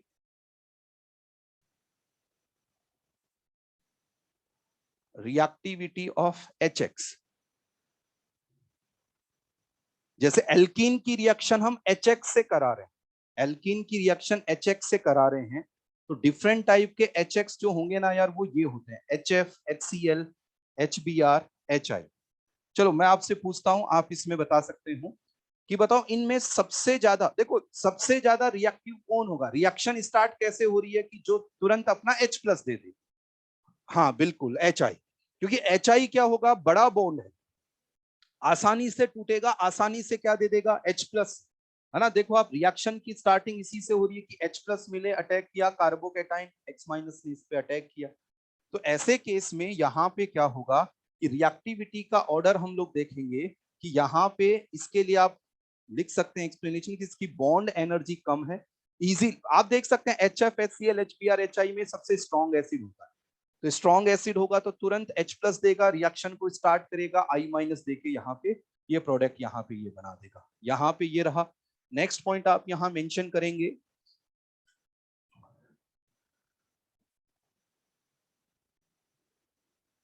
रिएक्टिविटी ऑफ एल्कीन, एल्कीन। देखो अब यहाँ पे एल्कीन के बारे में बात कर, कि मान लीजिए हमारे पास डिफरेंट HX है, तो वहां पे समझ आ गया कि भाई HF, HCl, HBr, HI में HI more reactivity of alkene, कि भाई आपको क्या अलग अलग तरह की एल्कीन देकर ये पूछा गया कि बताओ कौन इलेक्ट्रोफिलिक एडिशन ज्यादा तेजी से देता है। तो ऐसे केस में देखो बच्चों समझना कि जैसे ये है एल्कीन और यहाँ पे ये है इलेक्ट्रोफाइल, इलेक्ट्रोफाइल यहाँ पे इस पाई इलेक्ट्रॉन क्लाउड के लालच में अटैक करता है। तो एक्चुअली इस एल्कीन, ये जो एल्कीन है ना, इस एल्कीन की इसको जितना इलेक्ट्रॉन देने की टेंडेंसी होगी, ये उतना ही यहां अटैक करने की टेंडेंसी क्या रखेगा, ज्यादा रखेगा। बोलो यार, है ना। और इलेक्ट्रॉन देने की जो टेंडेंसी होती है ना, उसको ही जनरल हम लोग बोल देते हैं न्यूक्लियोफिलिसिटी। न्यूक्लियोफिलिसिटी दैट मींस किसी स्पीसीज के इलेक्ट्रॉन देने की टेंडेंसी। तो यहां सीधी सी बात यह है कि एल्कीन की जितनी ज्यादा न्यूक्लियोफिलिसिटी होगी, देखो लिखने में हम ऐसा लिख देते हैं कि rate of reaction, rate of reaction का मतलब रेट दैट मींस रिएक्टिविटी से ही मतलब है कि कोई एल्कीन बहुत रिएक्टिव है, मतलब रेट ऑफ रिएक्शन उसकी ज्यादा, रेट का मतलब कितना तेजी से रिएक्शन हो रही। तो जो रेट होगी वो किस पे डिपेंड कर रही होगी, कि न्यूक्लियोफिलिसिटी, ऑफ एल्कीन। देखो लिखने में तो हमने इसको ऐसे लिखा, अब इसका मतलब क्या है? इसका मतलब यह है कि एल्कीन अपना पाई इलेक्ट्रॉन क्लाउड या अपने पाई बॉन्ड के इलेक्ट्रॉन्स जितना आसानी से अवेलेबल कराएगा, बताओ वो एल्कीन उतनी ही ज्यादा क्या होगी? रिएक्टिव होगी। अरे बोलो यार, समझ आ रहा है? कोई एल्कीन अपना इलेक्ट्रॉन क्लाउड जितना आसानी से अब एल्कीन का अपना इलेक्ट्रॉन क्लाउड अवेलेबल कराना, इसको हम लोग थोड़ा सा इस तरीके से बोल देते हैं। क्या बोल देते हैं बताओ? Nucleophilicity of alkene. कि H+ जो रहता है वो, या कोई भी इलेक्ट्रोफाइल इसलिए जा रहा होता है कि भाई मेरे को इलेक्ट्रॉन क्लाउड मिलेगा, तो वो इस तरह से ये। अब बताओ इसके इलेक्ट्रॉन देने की टेंडेंसी ज्यादा कब हो सकती है? तो यहाँ पे मैं आपसे एक बात पूछूं कि देखो, एक होता है electron releasing group. Electron releasing group होता है +M +H +I। बोलो यार, है ना? तो अब एक देखो, एक ये है डबल बॉन्ड और उस पे लगा हुआ है इलेक्ट्रॉन रिलीजिंग ग्रुप, और एक है ऐसा है जिसपे इलेक्ट्रॉन विड्रॉइंग ग्रुप लगा है एक डबल बॉन्ड पे। तो बताओ कौन सी एल्कीन अपना ये electron pi electron cloud easily available करा पाएगा? ये वाला। बोलो यार, है ना? कि भाई ये इलेक्ट्रॉन रिलीजिंग ग्रुप है तो इसको अपना इलेक्ट्रॉन क्लाउड देगा, और इलेक्ट्रॉन क्लाउड इसके पास आएगा तो ये H+ को आसानी से दे पाएगा। तो इसका मतलब rate of reaction, that means reactivity of alkene, इस बात पे डिपेंड करता है कि एल्कीन की न्यूक्लियोफिलिसिटी ज्यादा कितनी ज्यादा है। तो उसको मैं ऐसे भी बोल सकता हूं कि rate of reaction is directly proportional two electron releasing group in alkene. Alkene में जितना इलेक्ट्रॉन रिलीजिंग ग्रुप ज्यादा होगा, उसको इलेक्ट्रोफाइल को इलेक्ट्रॉन क्लाउड देने की टेंडेंसी उतनी ही ज्यादा होगी। आप ऐसे समझ सकते हैं कि ये इलेक्ट्रॉन रिलीजिंग ग्रुप यदि इसमें इलेक्ट्रॉन क्लाउड को बढ़ा रहा है, तो ये इसको तो इलेक्ट्रॉन क्लाउड ही चाहिए ना यार। तो इस वजह से एल्कीन पे अटैक करने की टेंडेंसी इसकी क्या हो जाएगी? ज्यादा हो। इसी तरह से मैं यहां बोल सकता हूं कि rate of reaction inversely proportional two electron withdrawing group in alkene. अरे यार बोलो, समझ आ रहा है क्या? है ना? इलेक्ट्रॉन विड्रॉइंग ग्रुप एल्कीन में इलेक्ट्रॉन्स कोई डेफिशिएंसी क्रिएट करेगा, -M। ERG का फुल फॉर्म जिनको नहीं पता लिखते जाएंगे भाई, ये सब चीजें कॉपी के टॉप जिनको, है ना, क्योंकि एक दो बार पहले भी आ चुका है। तो electron releasing group +M +H+I, electron withdrawing group minus वाले अपनी तरफ इलेक्ट्रॉन क्लाउड खींचने वाले, वो electron withdrawing group in alkene. और एक और बात यहां लिख सकते हैं हम लोग, देखो जो RDS होती है ना, रेट जो होती है ना, रेट, वो रेट डिटरमिनिंग स्टेप पे डिपेंड कर रही होती है। और इन रिएक्शंस में RDS में कार्बोकेटाइन बनता है। कार्बोकेटाइन जितना स्टेबल बनेगा उतना ही रिएक्शन के फास्ट होने की टेंडेंसी उतनी ही ज्यादा। तो यहाँ पे rate of reaction is directly proportional to stability of carbocation. RDS जो होती है ना, रेट डिटरमिनिंग स्टेप, उसके अंदर क्या होगा? रेट डिटरमिनिंग स्टेप में कार्बोकेटाइन बन रहा होता है, तो रिएक्शन की रेट RDS से, जैसे डिहाइड्रेशन ऑफ अल्कोहल में भी हमने पढ़ा था कि जितना स्टेबल कार्बोकेटाइन बनेगा उतना ही डिहाइड्रेशन आसानी से। बस इस पे एक दो एग्जांपल करते हैं, खत्म करते हैं काम, है ना? फिर अगली क्लास में बात यहाँ करें। जैसे देखो, मैं आपको एक क्वेश्चन यहाँ दिया। हाँ जी, बताइए।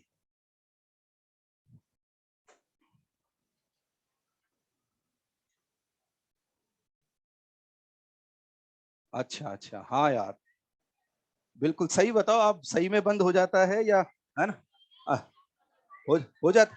हाँ अच्छा अच्छा, चलो ठीक है, फिर ठीक है, ठीक है, मैं अगली क्लास में करा दूंगा, है ना? चलो जाओ जाओ, है ना? जाओ जाओ, खाना वाना जरूरी है यार, आप लोग मेरे को फिर अजीब था, ठीक है? याद दिला। चलो चलो। हाँ, इस वाले का ये मैं अगली क्लास में, ये वाला ऐसे है ना?